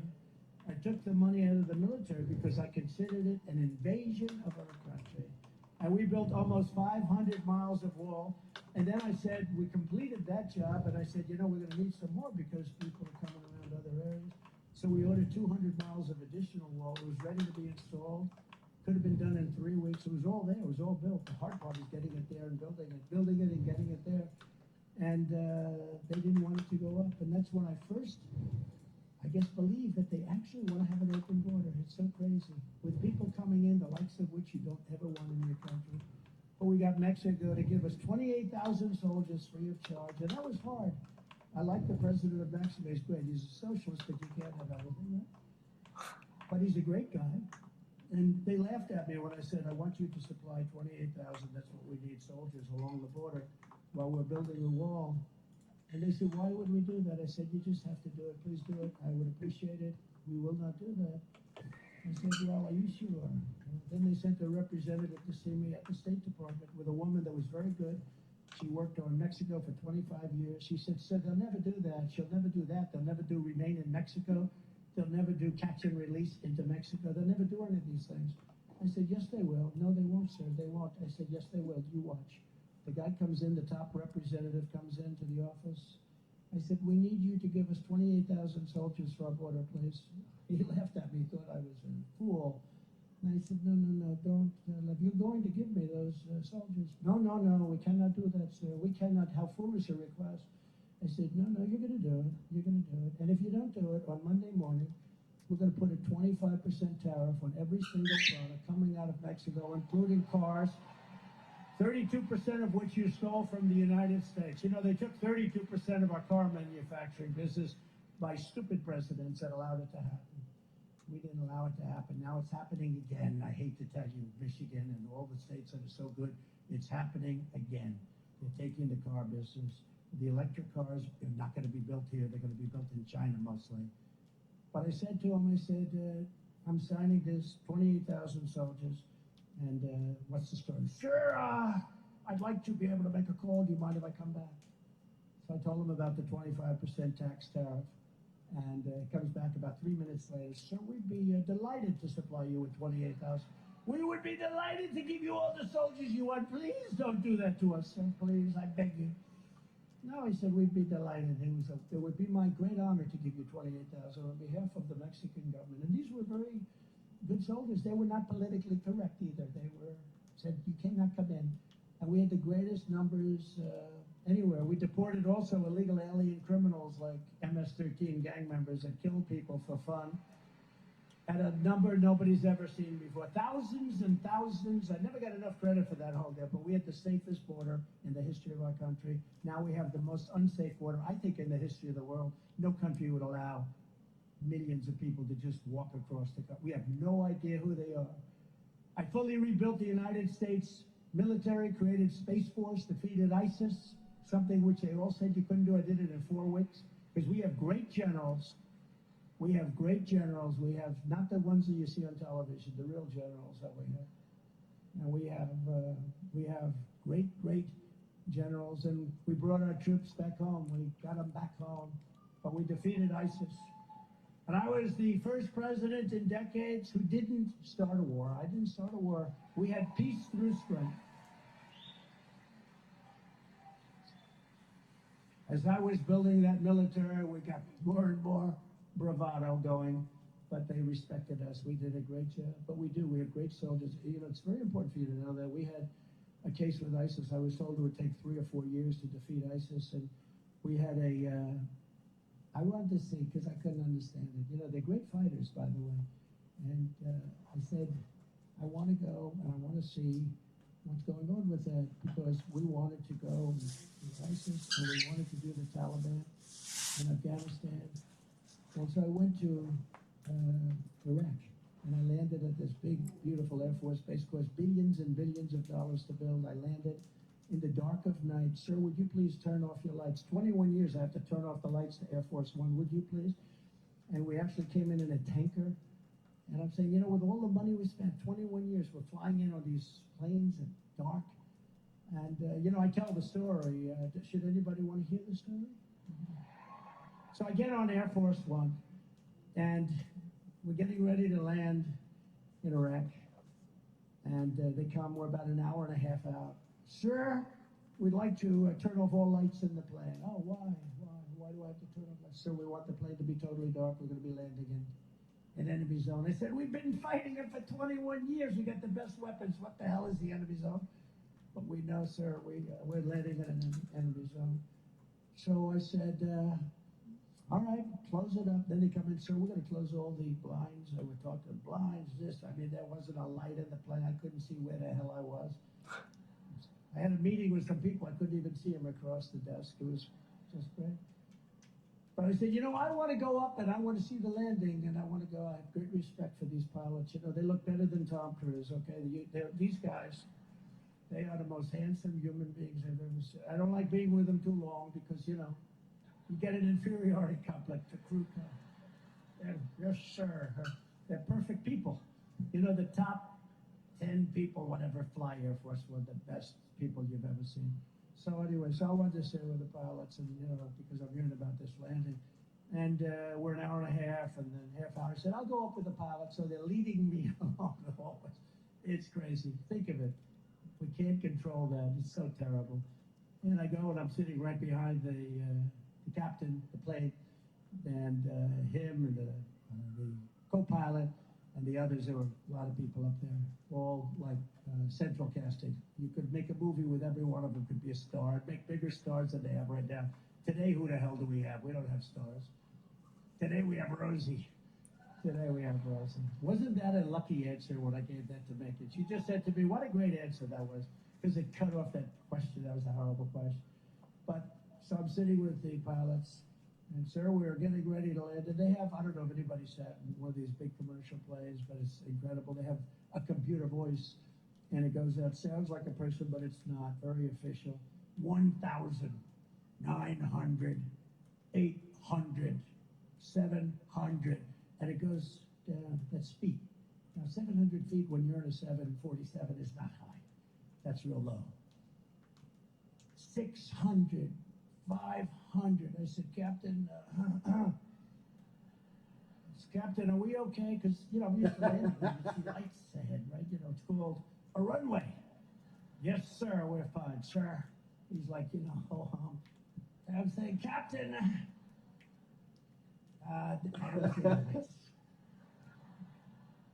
He said, sir, we don't need them. We have the finest equipment in the world. I said, oh, that's great. 400, 300, 200. Now, 200 feet off the ground, we're in this massive plane. And the wheels are down now, everything's down, and I see the ground, you know, but everything's like black, just dark, not a light. And I said, Captain, we're okay. He goes, yes. And then, bing, boom, boom, boom, boom. We land perfect, beautiful landing. These guys, I don't know how the hell they do it. In fact, I put myself up. I asked my people, I felt so brave in doing this. I said, am I entitled as president to give myself the Congressional Medal of Honor? True. I would have done it, too. I would have done it. I would have done it. I wanted the Congressional. I thought I was so brave. I got out of that room, I'm like soaking wet, I'm saying. So I walk out, and then the stairs come down. I said, great job, Captain. The stairs go down. And there's a general standing there with another general and a couple of drill sergeants and a master sergeant. And every one of them was like, perfect, perfect. I said, that's the way you're supposed to look. Not that looks mean anything, of course they don't. We know that, right? But that's the way. So I'm walking down. I said, what's your name, General? He says, Kane, sir. My name is Kane. What's your first name? Raisin. Raisin? Your name is Raisin. So your name is Raisin King, yes, sir. General, you're the guy I'm looking for. I said, you're the guy. Then he introduced me to the other general, handsome guy, then a couple of sergeants that were great. One of them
drill sergeants, he would have been great in the movies, playing a drill sergeant. And we went to him, sir, would you like to rest for a while, or we can meet you tomorrow? I said, rest? I've been on the plane for 20 hours. He was thinking about Biden. See, he was thinking, Biden would say, first of all, he wouldn't go there. But he would say, yeah, let's rest for a few days. No, I don't want to rest. I want to go and find out what's going on. So we met with General Raisin Kane and the whole staff. I said, so General, let me ask you this question. We've been fighting ISIS with the best weapons in the world. We've been fighting them for many, many years, decades. And we don't seem to win. And I asked a couple of our Washington generals, who a couple of them I fired, you know that I fired them because I thought they were incompetent. But I asked a couple of they were incompetent, by the way.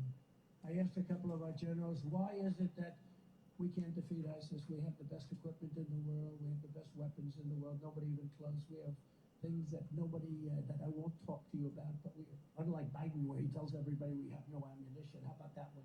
We have no ammunition, but we're going to give more. Oh, boy. By the way, that's classified information. You know that, right? I wonder if they're going to prosecute him for that.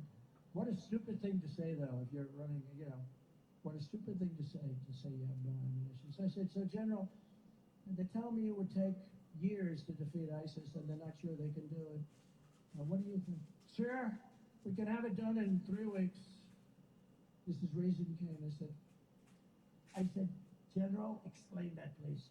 Well, sir, when we were here, we only attacked from this base, and this base is very far away. By the time we got there, we had to come back. But we have many satellite bases, and we have other bases in the area. And, sir, we'll hit them from the front, and we'll hit them from the back, we'll hit them from the left or right. We'll hit them from above, and we'll even go underground if necessary. We'll hit them from so many locations, sir, that they will know what the shit is happening.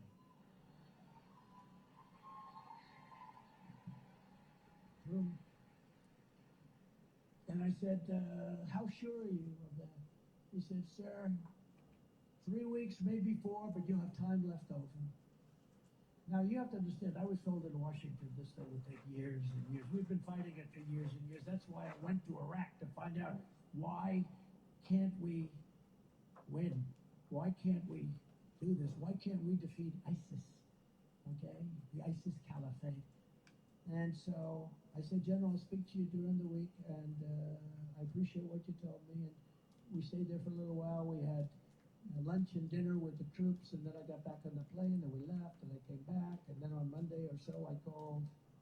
I said, you sure you can do it, General? I'm sure, sir. You can do it, sir. I said, good, General, let's go do it.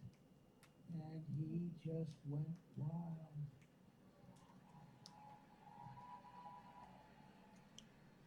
That was it for ISIS. And then they said, called him up. I said, I heard you're making great progress. Yes, sir, we're going to have time left over. I told you that, sir. what's the status? Well, we have them all quartered now. We have a lot of them quartered now. I would like the approval to take them out. I said, you know, these are human lives you're talking about. No, sir. You're scum, sir. You're scum. They kill our people. They kill a lot of people. They kill their own people. They're bad people, sir. And, I mean, again, I'm telling you this story because we're not doing the military. Because you hear these buffoons.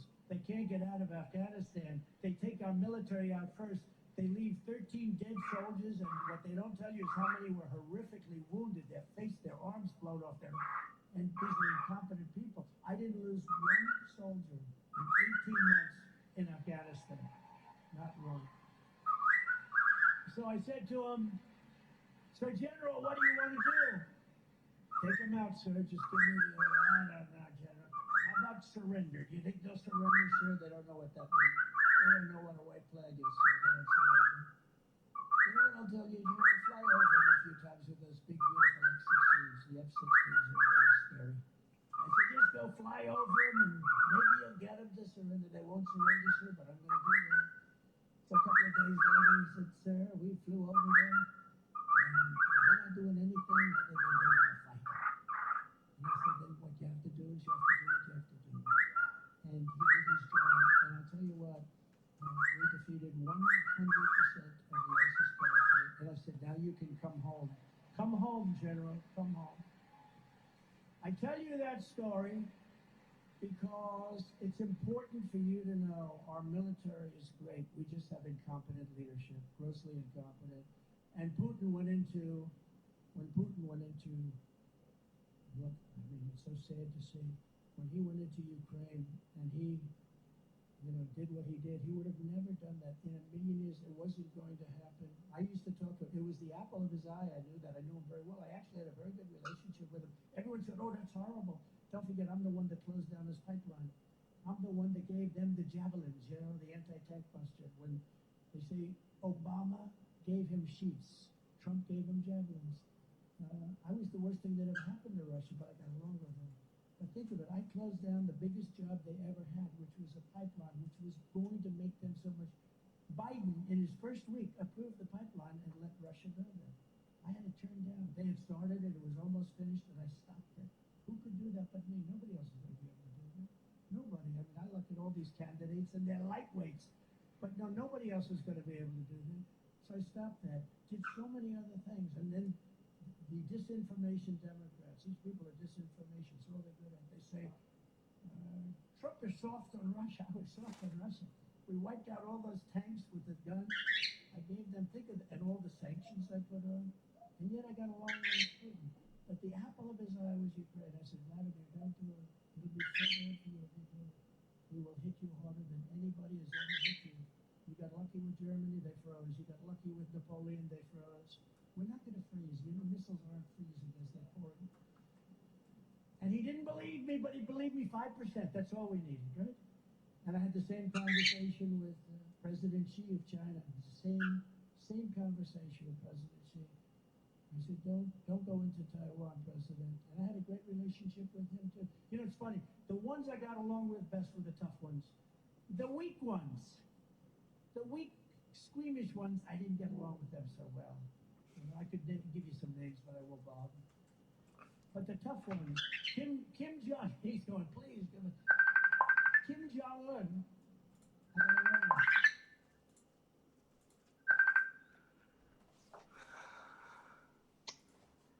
Úgyhogy ez is pekecs. Kuti backa, togo podjdeme, ott is pekečka.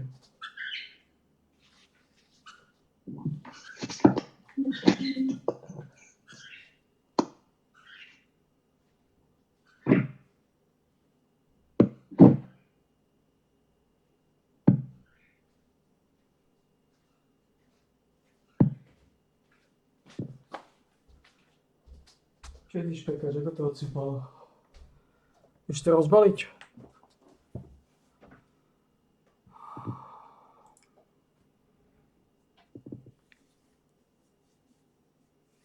Čo je taký tichý? Počkaj.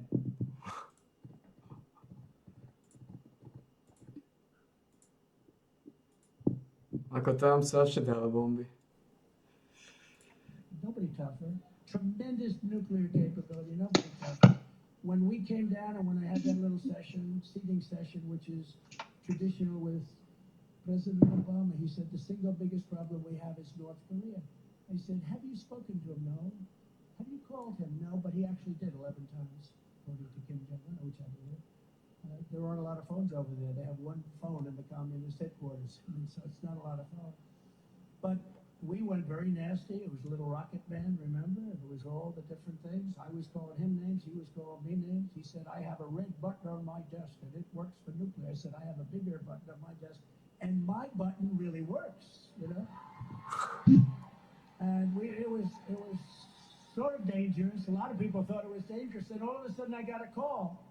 I'd love to get together. And we got together. We saved the Olympics in South Korea. Nobody was going. Nobody was buying tickets. They didn't want to be bombed out of the stadium.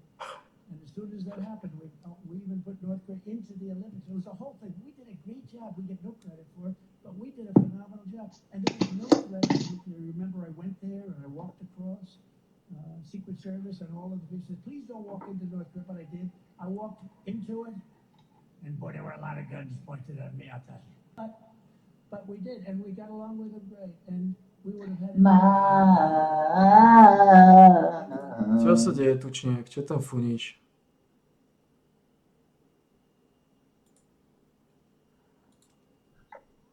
Čo si začal funieť?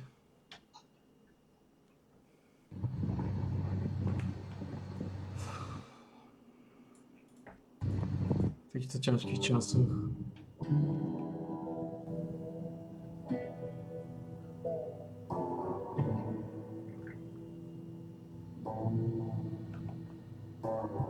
Aj z určitosti môžem povedať, že 2 alebo 3 hovná za celý deň spadli zo satelitu. Z toho ani jedno nepadlo na príbytky Pičusu. Že neviem, nehovoria sračky. A ty mne môžeš mať sračky? Pusti si one, rozbal to. Čo bola Tatiana, nejaké pikošky?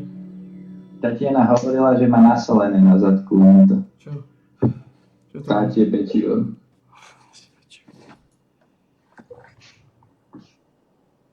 Prečo má nasolené v zadku vtáčie pečivo? Dá zmysel. Čo dáva zmysel na tomto svete školánkov?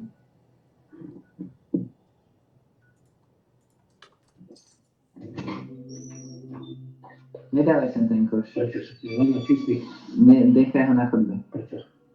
Lebo mi to vadí, furt mi tie mravce lezú.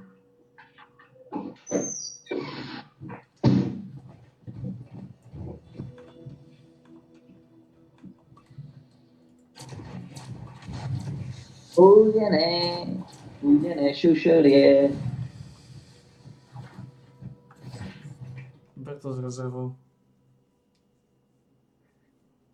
Mal si už niekedy údené šušulie boky na paprike? No, sa blíži večer. Poznám. Ty zblátil raz. Pár týchto. Asi si dal jeden gadget. Vytočil si jedného nováka, to si pamätal.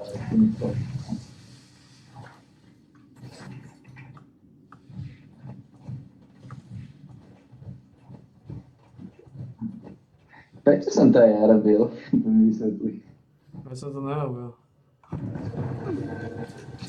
Ale ja sa pýtam, že prečo som to kedysi ja robil?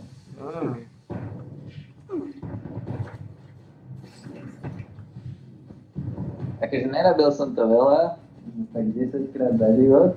10 krát. Ale... Čo ma to vôbec pochytilo?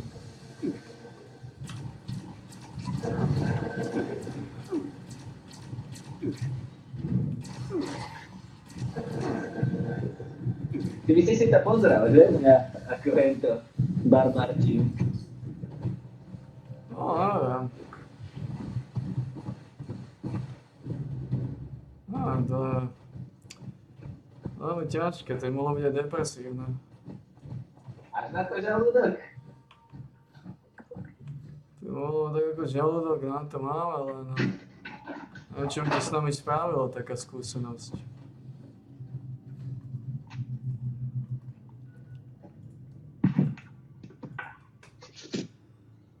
Máš na tieto divadelstva.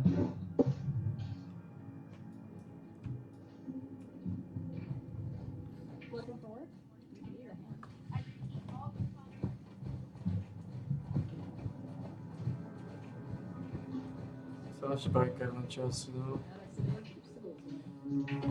You're bold to wander into a place like this. Okay, everyone. Today, we're going to be recovering ore to decon. I need some of you in those tunnels gathering goods. Some up here guarding the stash of my crew. Don't expect the rules if my people go down. Your survival is a priority. And don't forget it. No, som Madix. Všetci zápičia sa.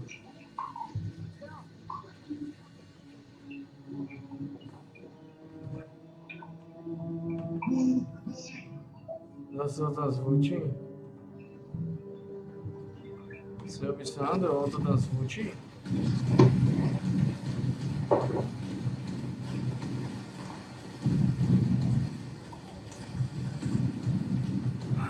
Zvučí to tam.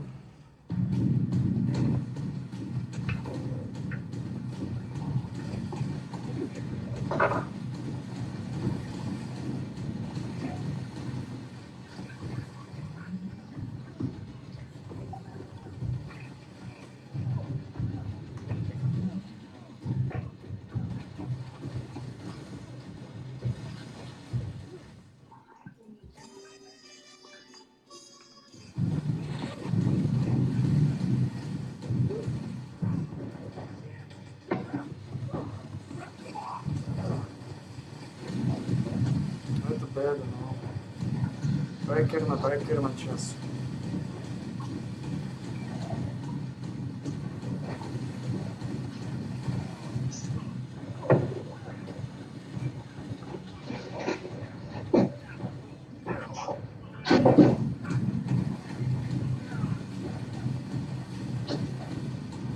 Dneska bol masný deň.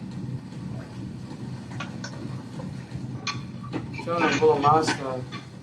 Dáte navrhovať nejaké pikočky?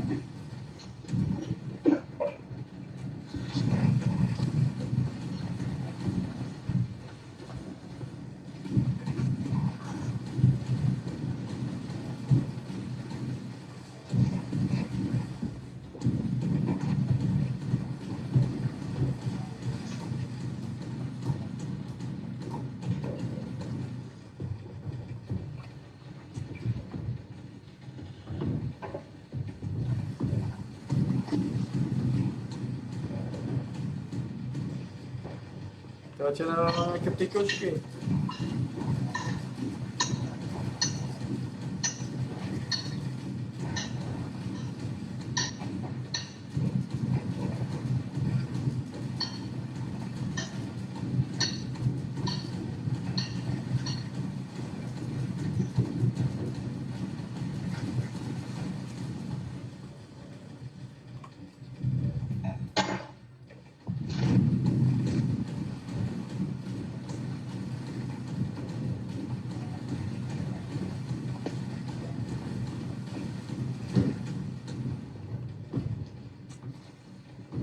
Tatiana dáva pikočky, no.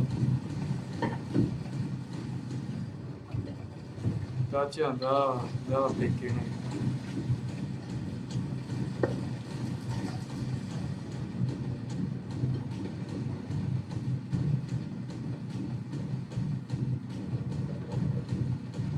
Škoda, no. Škoda.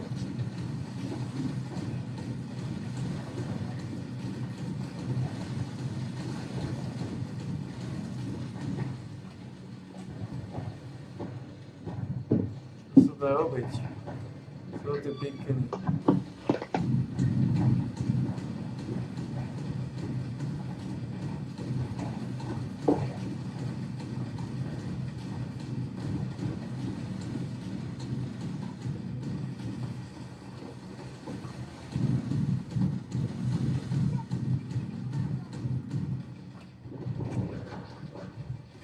Pikiny, no.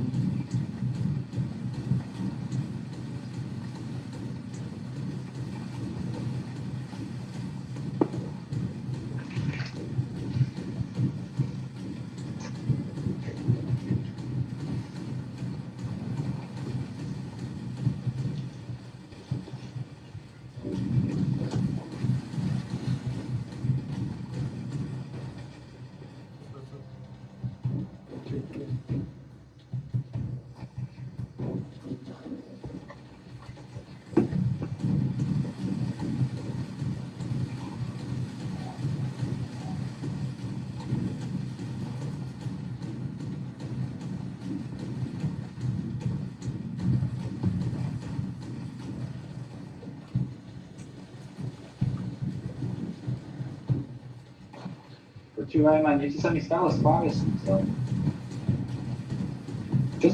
Počúvaj, čo som mohol stlačiť? Úplne mi nejde klávesnica.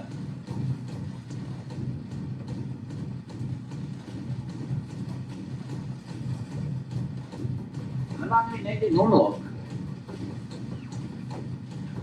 Klikám na čísla a nejdu mi. Nevypol si to iba? Čo? Nevypol si to iba? Aha. Neviem, prečo mi nešlo. Lebo som mal shift zatlačený. Shift zatlačený. To je klasik.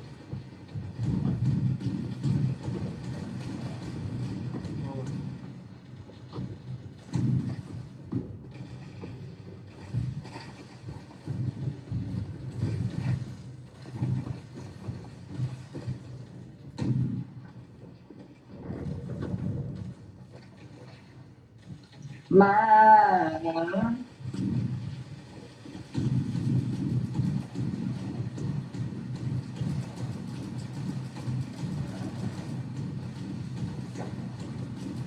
Si z toho narob. Už poznáme tieto stavy. Sú klasické stavy. Klasické fúzovky.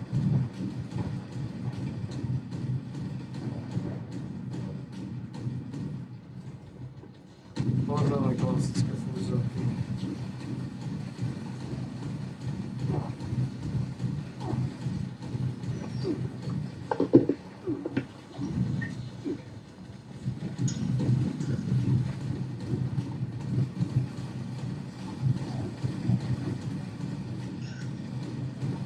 Aha.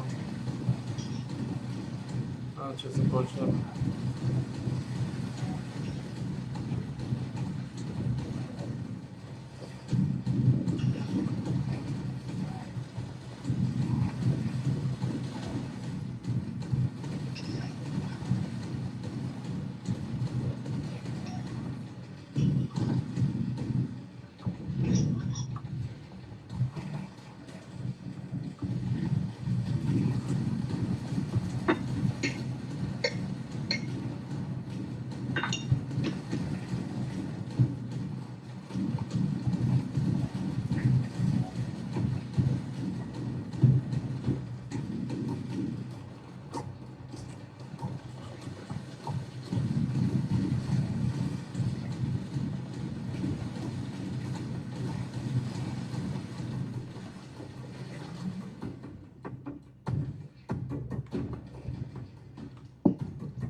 Čo ste mi dali za hru?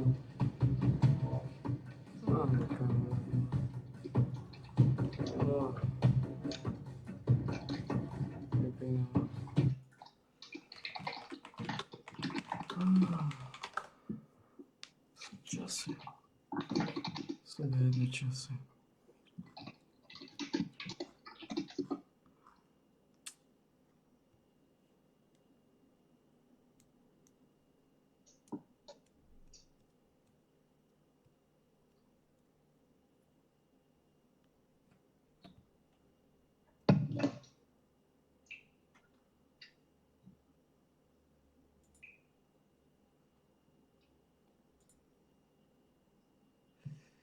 Strašně dávajú.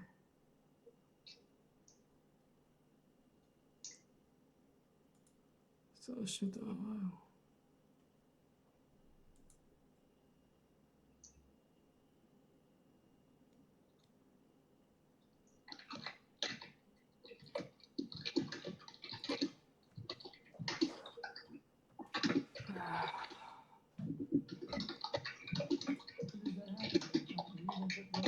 To the Olympics. It was a whole thing. We did a great job. We get no credit for it, but we did a phenomenal job. And there was no threat of nuclear. Remember, I went there and I walked across Secret Service and all of the people said, please don't walk into North Korea, but I did. I walked into it, and boy, there were a lot of guns pointed at me, I'll tell you. But we did, and we got along with them great. And we would have had to deal with them had the election not changed. We would have had to deal with Iran. Iran was dying to make a deal because we had them cut off. I told China, if you buy any oil from Iran, you're not going to do any business with us. And they stopped buying oil. Everybody stopped. They were ready to make a deal. We would have made a deal that was great for everybody. No nuclear weapons. You can't give nuclear weapons. Now they're going to have a nuclear weapon.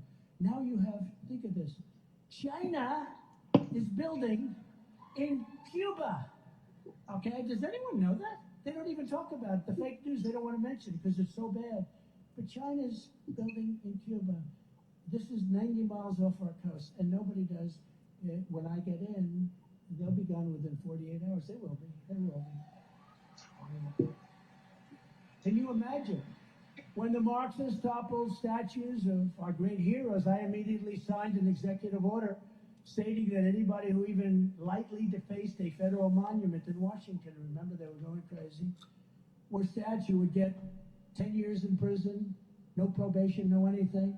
And 3 years ago, in September of 2020, I proudly signed the world's very first ban on critical race theory, vanquishing those racist trainings from the federal government long before anyone else had ever heard of them.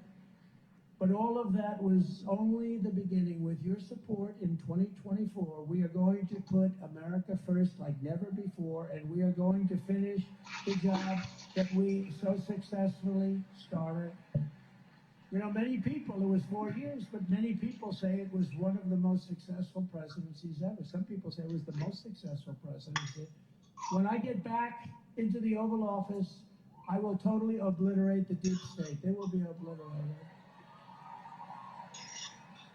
And we know all the good ones now. You know, when I went there, I'd only been to Washington 17 times in my life, according to the fake news, and 17 times, and never stayed there. So I wasn't a Washington establishment person, but I didn't know the people. I had to rely on people to give me names. And largely, we got great names. You know, we got the tax cut. We did so much. We rebuilt our military. But there are people that I wouldn't have put there, and I will fire all of these corrupt bureaucrats, because now, better than maybe anybody else, I know the great ones, I know the smart ones, I know the dumb ones, I know the weak ones, I know the stupid ones, but I know the ones because I know everybody in Washington. I got a PhD in learning about the people of Washington, and those people that I introduced a little while are at the top of the list too, I will tell you that. And we will create a Truth and Reconciliation Commission to declassify and publish all documents on deep state spying, censorship, and all of the corruption that's gone on in our country. And before I even arrive at the Oval Office, just all I need is the victory. I don't have to be there yet, but the victory. Shortly after we win the presidency, I will have the horrible war between Russia and Ukraine. Petro de Paja. As I said 2 days ago, Biden gave up a lot of secrets about the condition of our country and our military. As I said 2 days ago, Biden gave up a lot of secrets about our in Washington. I got a PhD in learning about the people of Washington, and those people that I introduced a little while are at the top of the list too, I will tell you that. And we will create a Truth and Reconciliation Commission to declassify and publish all documents on deep state spying, censorship, and all of the corruption that's gone on in our country. And before I even arrive at the Oval Office, just all I need is the victory. I don't have to be there yet, but the victory. Shortly after we win the presidency, I will have the horrible war between Russia and Ukraine totally settled. We'll get that settled very quickly.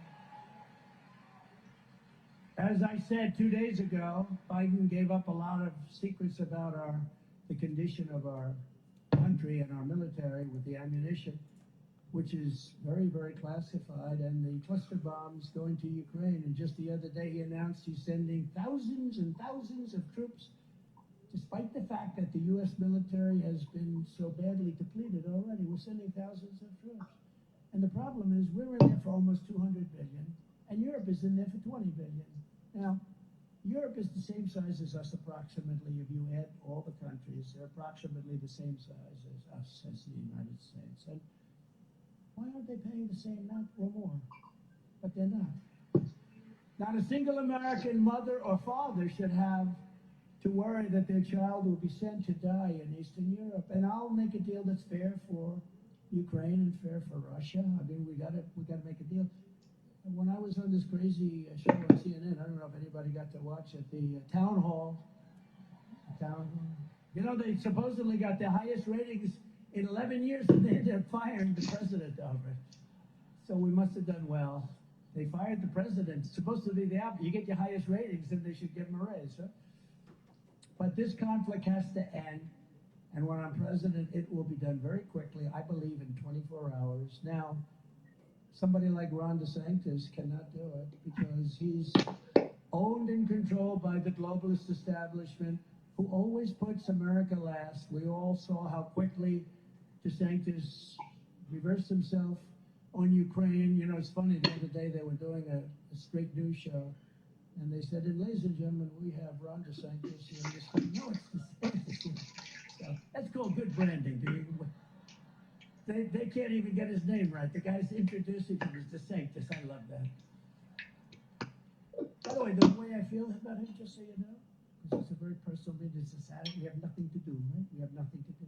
But the way I feel, I got him elected. They'll tell you that. He was dead. He was losing to Adam Putnam by a margin, like 30 points, some massive margin. It was over. Putnam had 30 million. He had no money. He came to see me. He said, he's looking for a job as a lawyer or something. Pizza parlor, lawyer. And he'll take anything. He begged me to endorse him.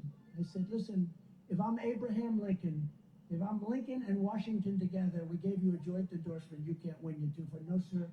If you endorse me in the state of Florida, they love you in Florida. If you endorse me, I'll win. And he helped me on impeachment hoax number 1 and 2 a little bit. Not nearly like a great Jim Jordan or any of those guys, but you know, he was one of 175 congressmen, because about 175 would go on television.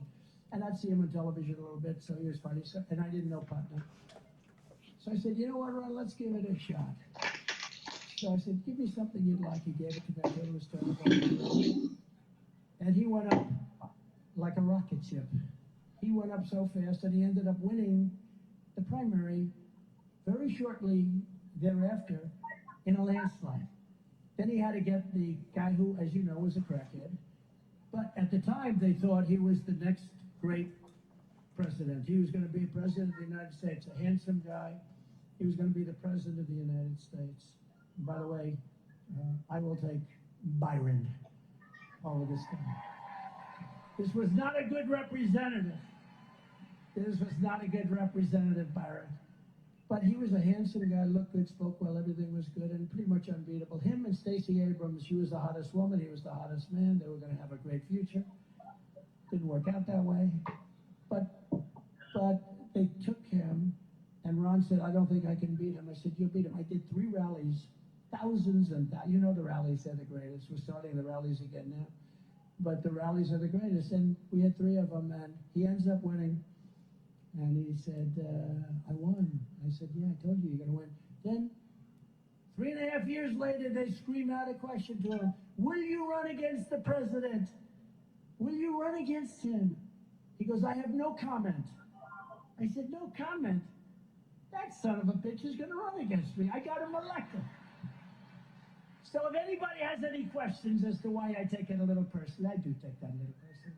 I know I'm not supposed to. You know, a lot of pro-politicians say, don't ever tell a story like that. People don't care about loyalty. I said, I think they do care about loyalty, okay?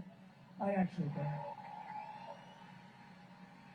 But I'm the only one that can make this promise It's a big promise, especially for you in this room, because you're young and you have a big life ahead of you. I will prevent World War III. We're going into World War III. This whole thing about sending troops, there's going to be a point at which it's not going to be stopped.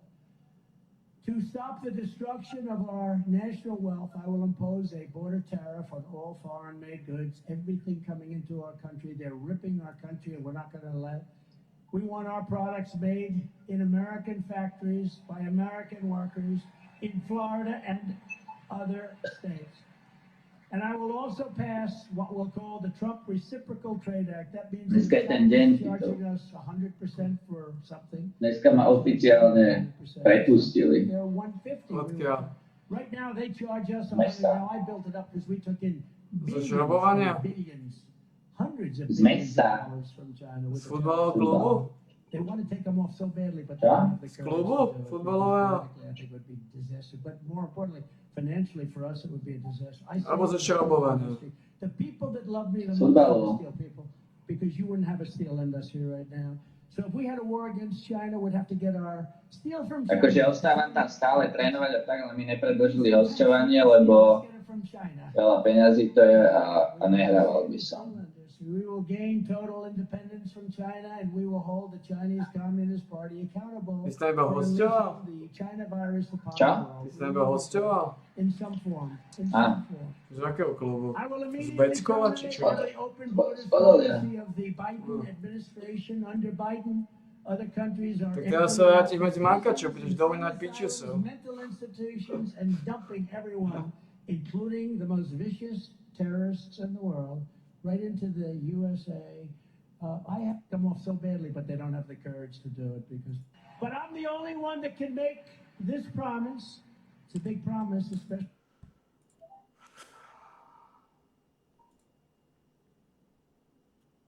Strašná bieda.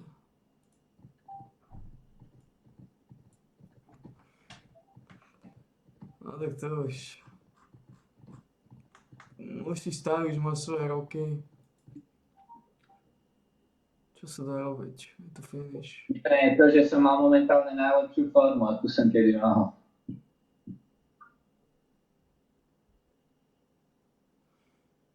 Som v najlepšej forme. Zajania ťa odstaví, tak si môžeš povedať, že si v najlepšom skončil. Ešte nekončím. To nie je môj štýl zdávať sa. OK, ruku mám v prdeli, nemôžem teraz hrávať 2-3 mesiace, ale že potom zase začnem. To je dobré. Stále budem hrať, len v rámci možností.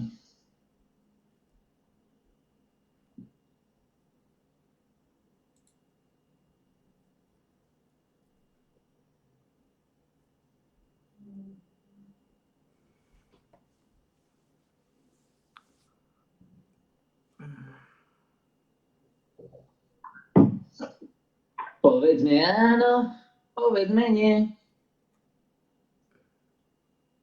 Povedzme možno, povedzme že. No, tak oni ťa neprepustili, že nepredložili hosťovanie. Vrátiš naspäť do starého klubu, to je pohoda. Nevráciam sa, akože ja ostávam stále v meste trénovať. No do nejakého času, nie dokedy. Do zimy. No. Do zimy ostávam v meste trénovať a keď sa nám do poriadku, tak zase mi predĺžia. Tak potom vlastne nič nerobili. Na ti nepredĺžili teraz, to je celé. No tak potom zase hovoríš o hovno. No povedal si to tak, a keby ti nepredĺžili už na 100% vôbec. A teraz hovoríš, že... Do zimy mi nepredĺžili na 100%. No dokedy má zmluvu? Do zimy? Tak máš predĺženú do zimy, máš ju do zimy. To je hovno, tak... To... Nie. Teraz je nová sezóna začína. No tak keď ti končí zmluva? Po sezóne mi skončila zmluva. Teraz začína nová sezóna. Takže teraz ti skončila? Áno. No tak potom sa vrátiš do Podolia. Áno. No. Do zimy sa vrátim do Podolia, bude polka sezóny a v polke sezóny zase sa môžem vrátiť naspäť do mesta. To je v kľude, sa nič nedeje. No. Počkaj, musím zavolať trénerovi, hneď sa mám naspäť.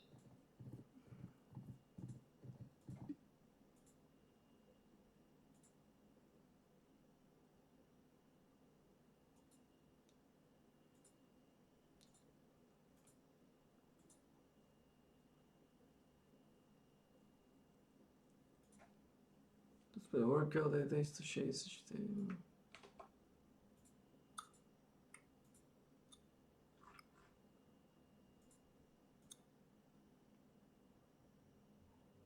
Workout je 364.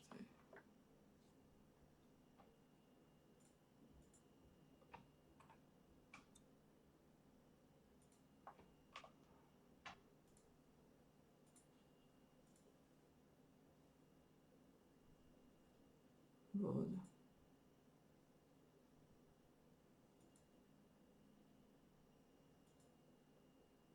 Especially for you in this room, because you're young and you have a big life ahead of you, I will prevent World War III. We're going into World War III. This whole thing about sending troops is going to be a point at which it's not going to be stopped. To stop the destruction of our national wealth, I will impose.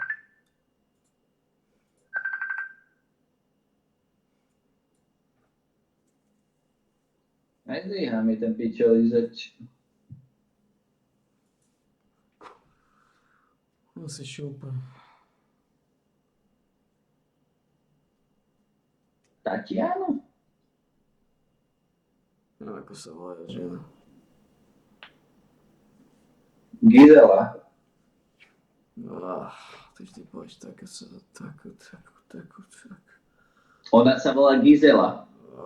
Gizela.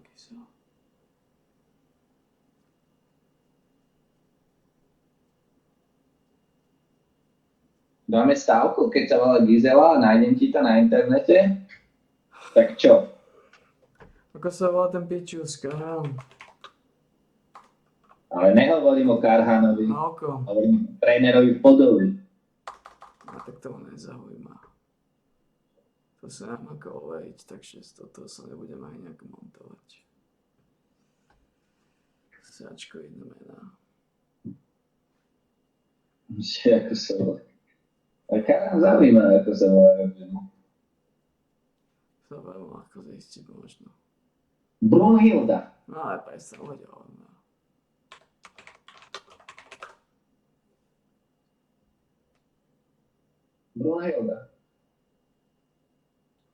Brunhilda von Karhanovci, volá sa Daniela Karhanová. Karhanovci žijú na dedine. Daniela je masná? On má 3 deti, musel šúpať jak analfabetika.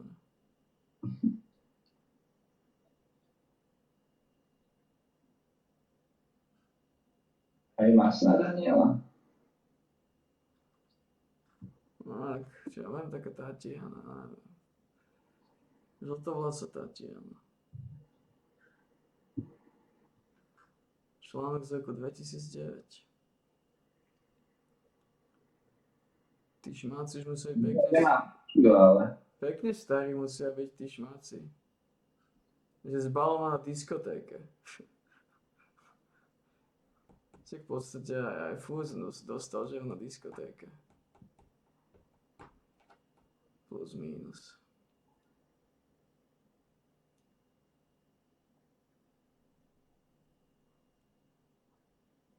Karhanová Ema. Miro Pečivo.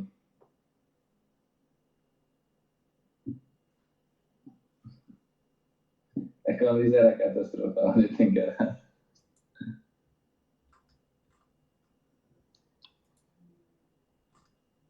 Ten jeho výraz. On má taký výraz, že ja neviem, či by si to aj ty do neho pustil. On je drsný bytkár, ako ti poviem, on sa rád ľúbi.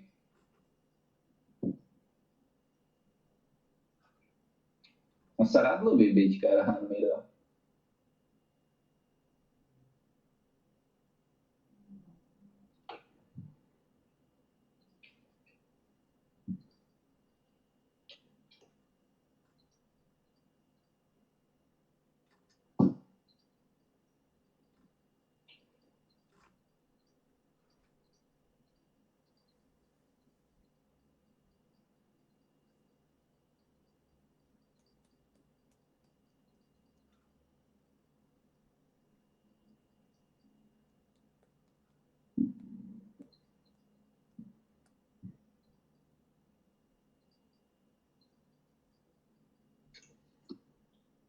Povedzme áno a povedzme nie.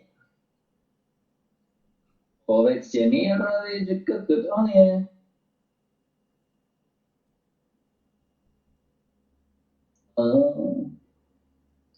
O Miro, pečivo. Už odsýpaš, alebo čo robíš tam? Čo? Už odsýpaš, alebo čo tam vykvakuješ? Viem, že už som v zápase. Len ty kokot si to nevie zapať. Môj tučný zápas. Potom sa nechce napiť. Ako to, že si nezapal môj zápas, to je ten... Asi idem po ZD favoritov. Ja som favorit. V tejto fotke, akú mám, som za každú cenu favorit. Jasno, ukáž to. Ešte tu vidím, tu je oko. 50, 58, 57, 6. A to je 50-50 zápas. A to môže skončiť hociako. Podľa... Ani nie podľa píkov, ale podľa percent. Teraz idem pozrieť píky. No a podľa píkov by si to mal vyhrať. Serafina je silná kombo z Lux. Takže píkov by si mal jednoznačne vyhrať. Takže v podstate, keby som nevidel profesora, tak to nie je 50-50, je to čistá dominácia. On mal píky ako hovna. A väčšinou vždy rozhodujú kvalitnejšie píky, hovorím plno. Naozaj nie, ako to je na toto smutné, že na moje skillovo nie je rozdiel medzi kokotmi. Pokiaľ samozrejme nerátam tých úplných bastardov, ktorí nepoznajú šampiónov. Pokiaľ sa bavíme o niekom, kto to odsýpa aspoň teda rok. Tak normálne nevidíme rozdiel na niekoho, kto to odsýpa rok a na niekoho, kto to odsýpa 5 rokov. Takí istí bastardi. Nebavíme sa o tých šmakoch, ktorí dal level 30 a skúšajú rankové zápasy a nevedia ani odkiaľ zaťať. To je niečo úplne iné. A chvála Bohu, že už nezapínam tú sáčku, že zase som sa tu závislal. Ale to nie je závislal. A teraz Jagged je oveľa ťažšie ako táto kokotina. V Jaggede to vysoliť, áno, preto to neodsýpam, lebo mám väčšiu výzvu, väčší challenge. Ako v Jaggede robiť isté sektory, stále neviem, ako to zvládnem. To bude brutalizmus. Fašírka, ukludni sa, chod sa napiť, chod sa zašiť. Neviem, prečo ste vyšli vo fašírky, ale chodte sa v kľude zašiť naspäť.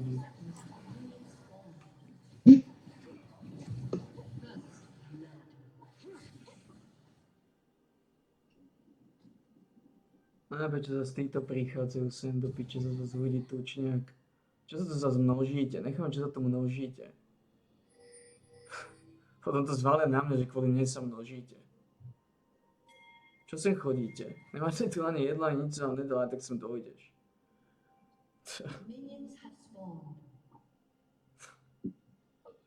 Ale dobre, našťastie sem chodia v podstate plášť tam gastov. Oh shit. Ale na čo na tých zápolňačích vôbec nekadia na tých kokotách. Minimálne nie z môjho balkóna. Takže tie keci, že na mojom balkóne sa zdržujú a kadia z neho, no, tak mu môžem ukázať video, ako z neho kadia.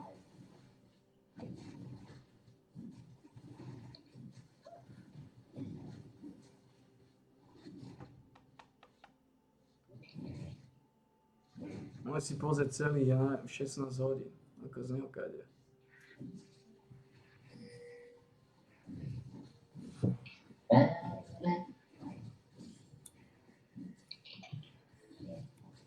Dneska pičus jeden, zase nejaký pičus, ktorý má veľa času, očividne, mi začal vypisovať komenty na Facebooku s nikom sused z 5.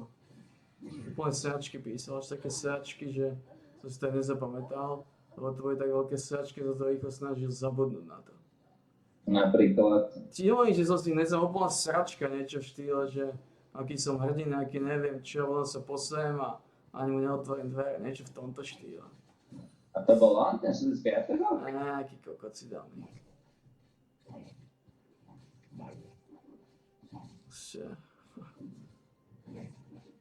Ľudia majú zase svoju skreslenú predstavu o tom, oni sú kokoti. Sudec z 5. ťa pozná, akože na hentom. Nebuď aj ty dement. Mám na to náladu, som povedal, že zo všetkých týchto kokotov, ktorí nemajú nič lepšie na práci, len si na mňa vyšliapávať. Ale tak sa pýtam, že či je nejaká možnosť. Hovná je možnosť.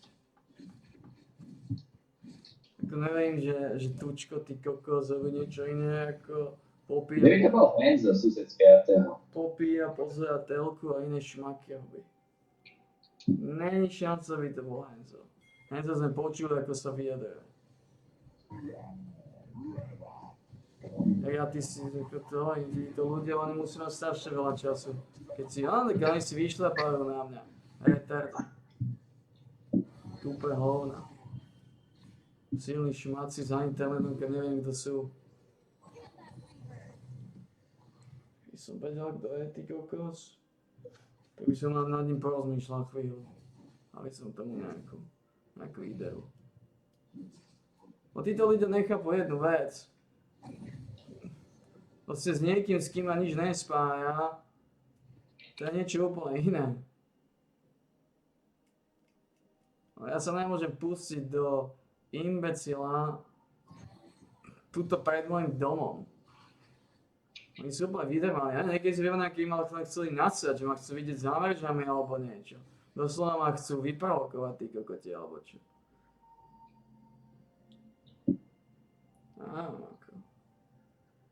Ľudia sú dementi. My si myslia, že tie ich keci ma nejako neviem. Jediné, čo mi tie keci robia, je depresiu. Možno to chcú robiť mi depresiu, ale to mám aj tak, takže nedáva zmysel. Mám aj tak depresiu aj bez nich. Títo ľudia, tona času. Ani ja nemám toľko času, že som sa najako vyšľapával. Oni majú, tí kokos. To robí dobrá. Všetci tí kokos, do mňa sa idú toto šmakovať. Do teba sa dobre šmankuje. To je neuveriteľne ťažko sa vyhýbať ľuďom, už som si zablokoval, aby nemohli mi nikto posielať na... Aby ten, kto nie je vo friendliste, mi nemohol postovať na Facebook. To je neuveriteľné, ako ťažko sa mi už vyhýba ľuďom. Oni si ma všade hľadajú, tí kokos, aby sa mohli na vyšliapnúť. Na YouTube majú neskutočnú chuť komentovať, tí kokos. Teraz na Facebooku, to je neuveriteľné. Som zvedavý, kde si ma ešte sú schopní vytiahnuť. Už neviem moc, keď na tým rozmýšľam, kde ešte celé môže pustiť. Na YouTube, nie na Facebooku, nie na pokec, nechodím. Vidíš, to je... Ale dobre vyšliapuje. Čo? Že na teba sa geniálne vyšliapuje. Áno, neosobne. No a to ste šmáci, neosobne sa do mňa srať. No viete, že vám nič nehrozí. Ale osobne si nepovedám. Naposledy sa ma vyšľapol osobne ten pič, že ste mi dal tú bombu do hlavy. No to už bolo roky dozadu.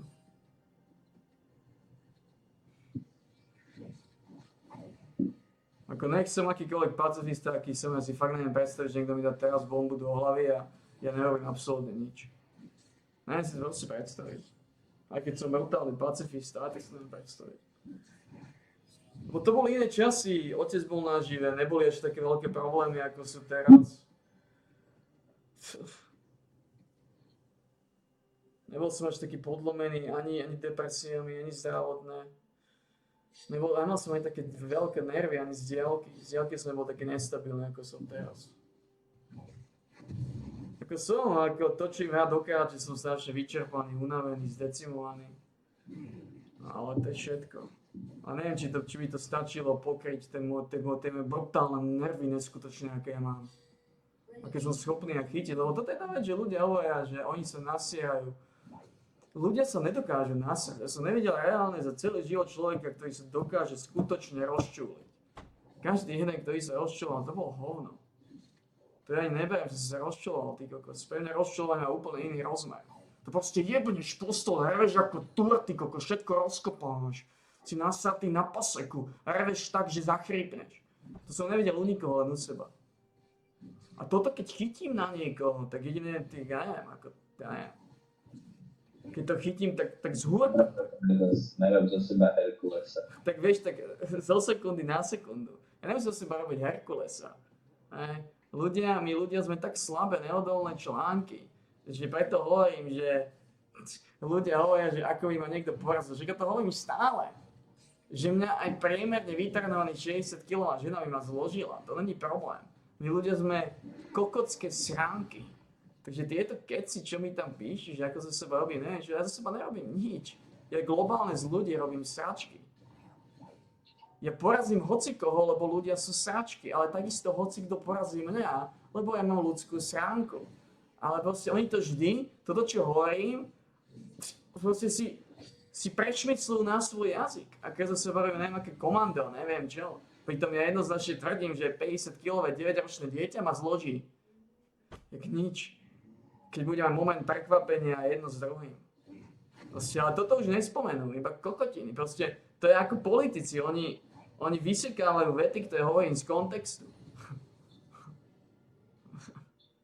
A tak ty to tak prezentuješ niekedy fakt. Ja to prezentujem tak, že my ľudia sme sračky.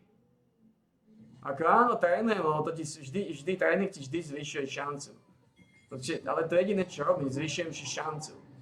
Ale to nie je, že si zvyšujem šancu na nejakých 99%, 90%. To sa hýbe niečo medzi 10 až 30%. Toľko ti zvýši tréning šancu, lebo znova, ty môžeš mať tréning akýkoľvek chceš. Ak ťa niekto nachytá na hruškách, železnou tyčou ti jebne odzadu po hlave, no tak bohužiaľ, môžeš mať tréning akýkoľvek chceš. Tak chcel by si to už by si nedal? No ja som to nedal, podľa mňa. Ako neviem si predstaviť, že niekto mi prejde cez môj pavúčí inštinkt, pekne brutálnou silou mi jebne zozadu po hlave železnou tyčou, kde mi lepka kúsok napraská sa. Neviem si predstaviť, či by som ešte chytil reč na neho a dokážal zložiť, no čo ja viem. Zdá sa mi to ako trochu nepravdepodobné.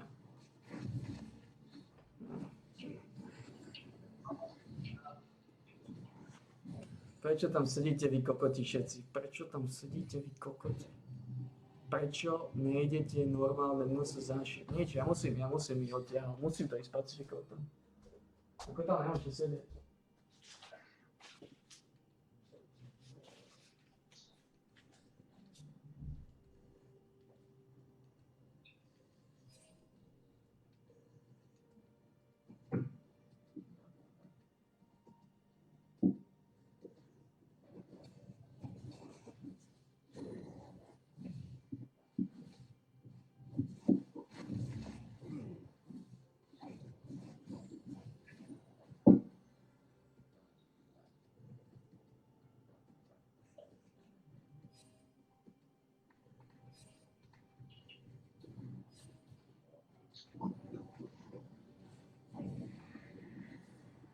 Proste bojujem stromy a môj tým sa kúka.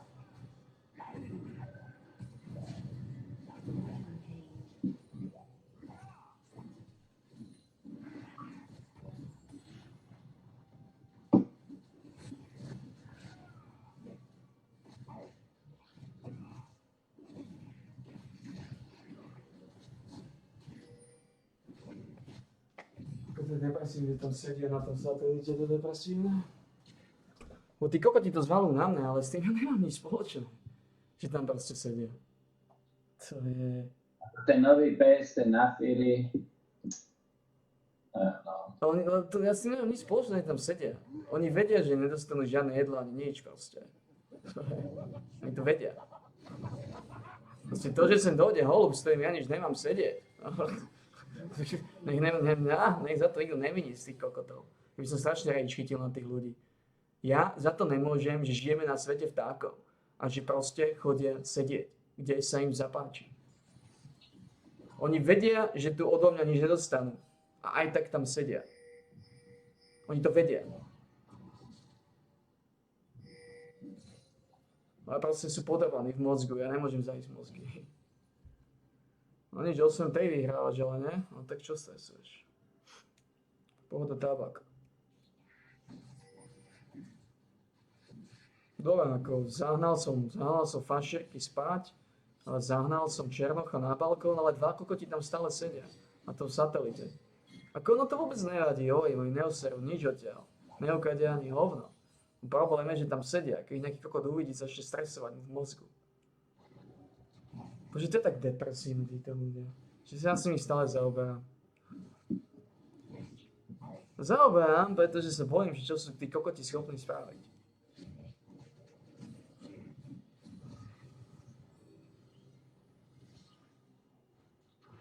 Akokoľvek neznášam tých pičusov, čo tam vysedávajú, mohol by som moc nadšený, keby ich niekto zabil.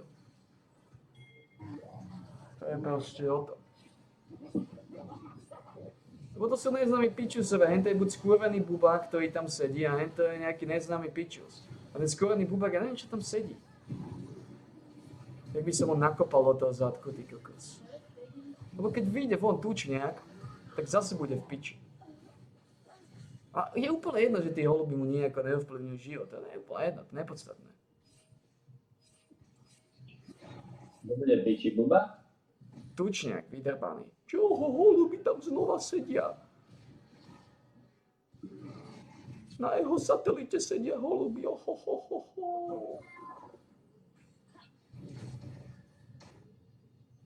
tak tam sedia. No tak tam sedia. A čo? Z jedného tučniaka, ty čo? Som nie kvôli sebe. Sa bojím o tých šmakov, čo mi ten kokot je schopný spraviť. Sa nikdy nebojím o seba. Čo o mňa, ty kokos? Ja som tak zdevastovaný, tak zničený. Ja som na tom zle ako hovno. Nevidím, nepočujem. Ledva fúnim z posledného žužlenu. Žužlen. Nestoj tam jak kokot, choď, buď odleď, alebo poď na ten balkón. Bože, to je kokotizmus, to už odletel. Ako ti poviem jednu vec. A vy? Keby povieš, že z posledného žužlen. Už im musel zbadať si tučniak alebo niečo, lebo všetci odleteli z ničoho nič. A som to hovoril, vy degeneráti. Že to spôsobíte. Treba dúfať, že nebol tučniak. Sa dá všelijako vysvetliť, keď hovoríš, že z posledného žužlen.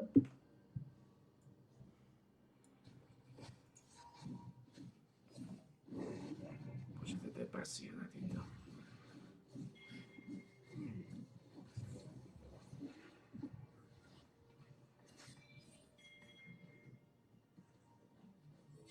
Jak dementi tam vonku sedia. Už je 8 hodín. Západ slnka, mal by sa usalašiť na spanie. A jak kokoti tam sedia, kde majú sedieť.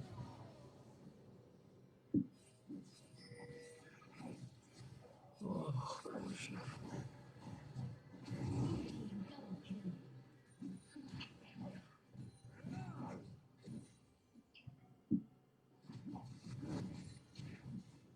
No áno, tie piky rozhodujú, ako som povedal, je to 15-5.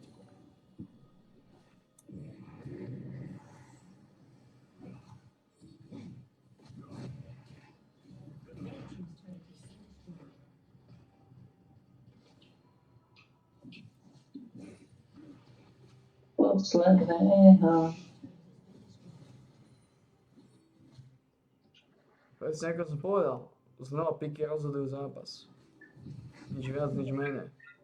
Druhý tým si zobral totálne sračky. Pantheon, nejaký vlk. Ten vlk aj neviem, čo robí, ale typujem, že sračka. Darius je úplne hovno. Yasuo je klasický feeder podľa mňa. Koľko smrti má ten Tego? Zvýši reputáciu Yasuo? No nezvýši. Klasický feeder, po 5 si razia.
Oni tí ľudia sú úplne mimo.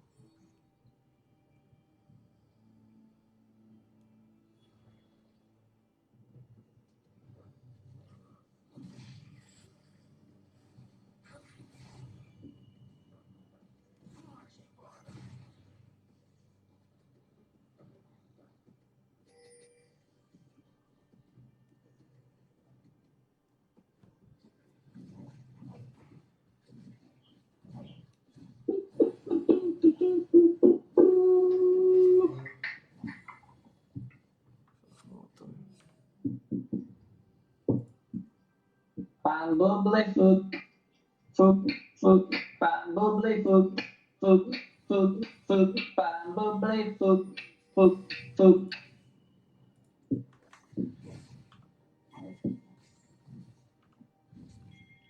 Nič. Treba tam trénovať nového koňa, kde si ho na nič.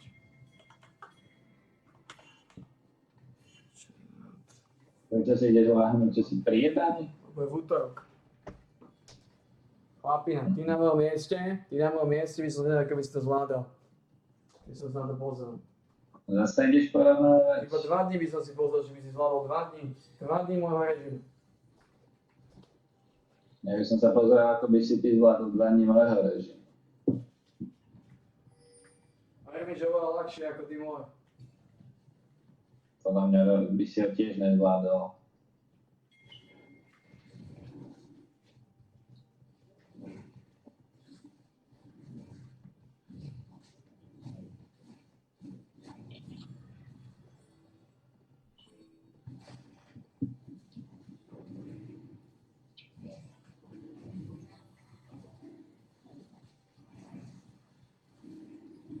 Tam sa vidí, ako beháš, odsýpáš 2 hodiny, valíš, drtíš.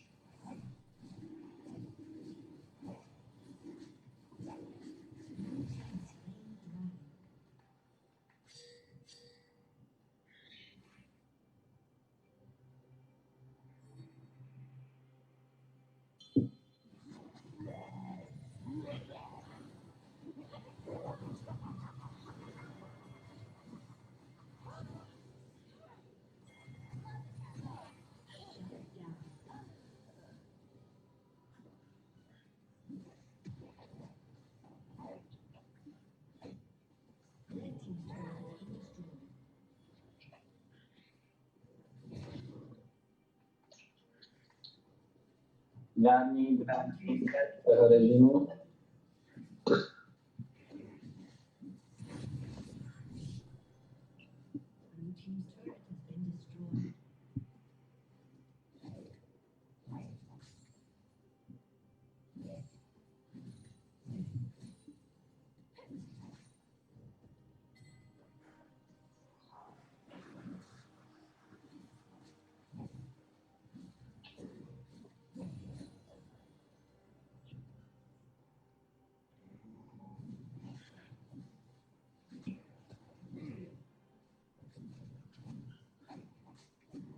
A však ty teraz láhneš aj nezaspíš, nie?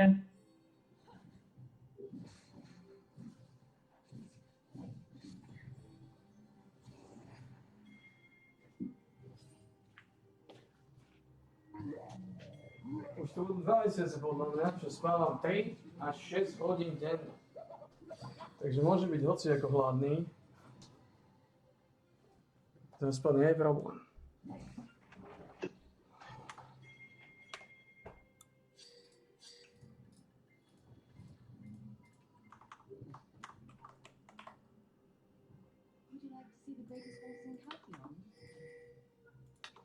Ako som povedal, podľa mňa sa najhoršie cítim nie kvôli jedlu, ale kvôli nedostatku spánku.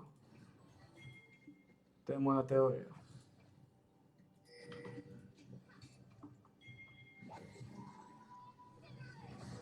Už viacej, už to budú minimálne 2 mesiace, si myslím.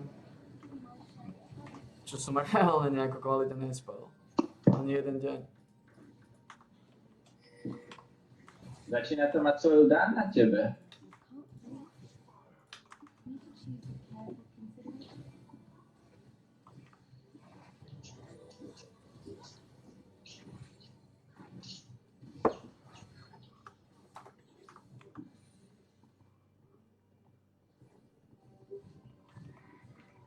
Si do taka vyjebaná toho, taká vyjebaná toho. Si pamätám, že si zvýšil dole. Chod na tom koňovi. No som dal, to si dneska.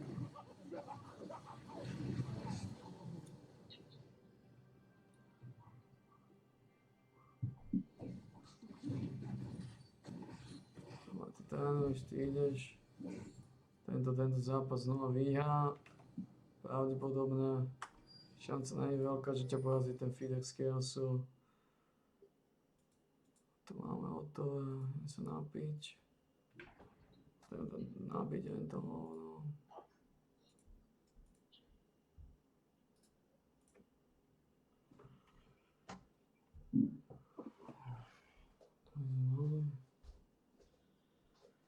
Útorky sú katastrofálne dni. Ja som sa zobudil v útorok a som si myslel, že už začína smena. To som mal nový zvon.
Bubák, nesed na tom satelite. Odleď preč alebo pod dole.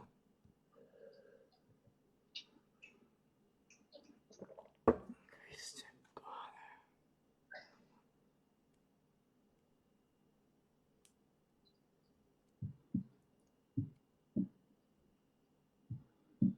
Ty nechápeš, Bubák, že ťa uvidí vydrbanec, začne búchať a potom odletie skúrovený černoch.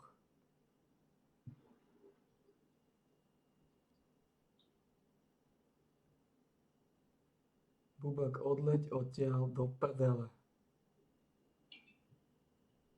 Si zaostalý?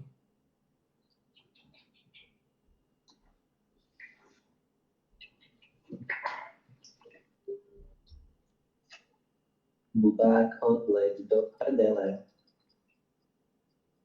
Si zaostalý, Bubák? Neviem, spadlo, to sa nedá ani pozrieť. Dúfam, že to nebude tučniak.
Neuveriteľne, koľko týchto kokotov sa rozmnožilo.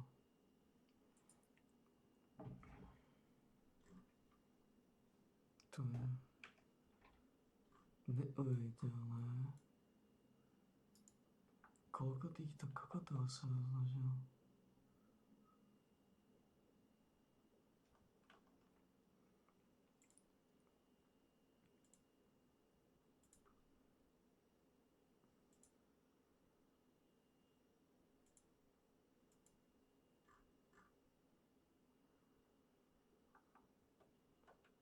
Strašne veľa kokotov sa rozmnožilo.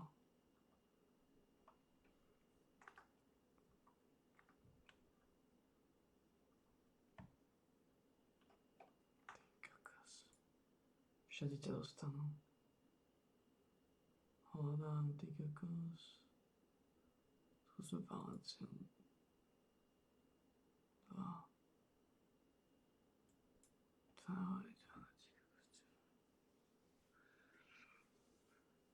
Koľko týchto kokotov?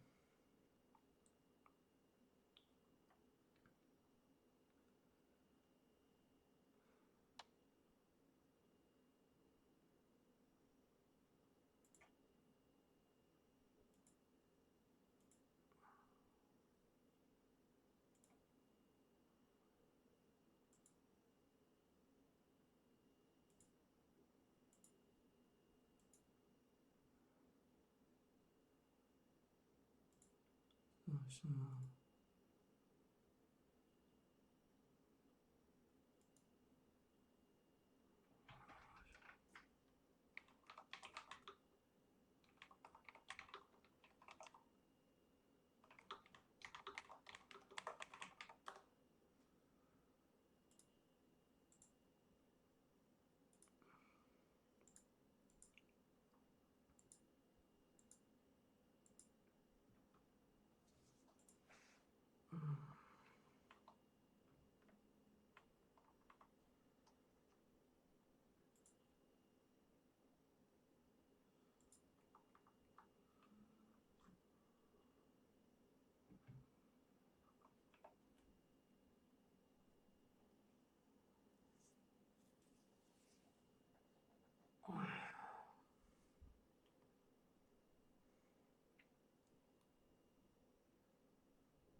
Neuveriteľné, koľko sa ja rozložil týchto kokotov.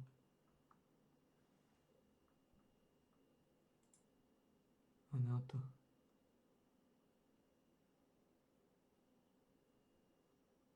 A na to. Ty, v živote len bol taký problém.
Také sú pekné husté časy. Dneska. Pekné husté časy nastali. Naposledy som mal pingvina. Fuck. Pekné husté časy.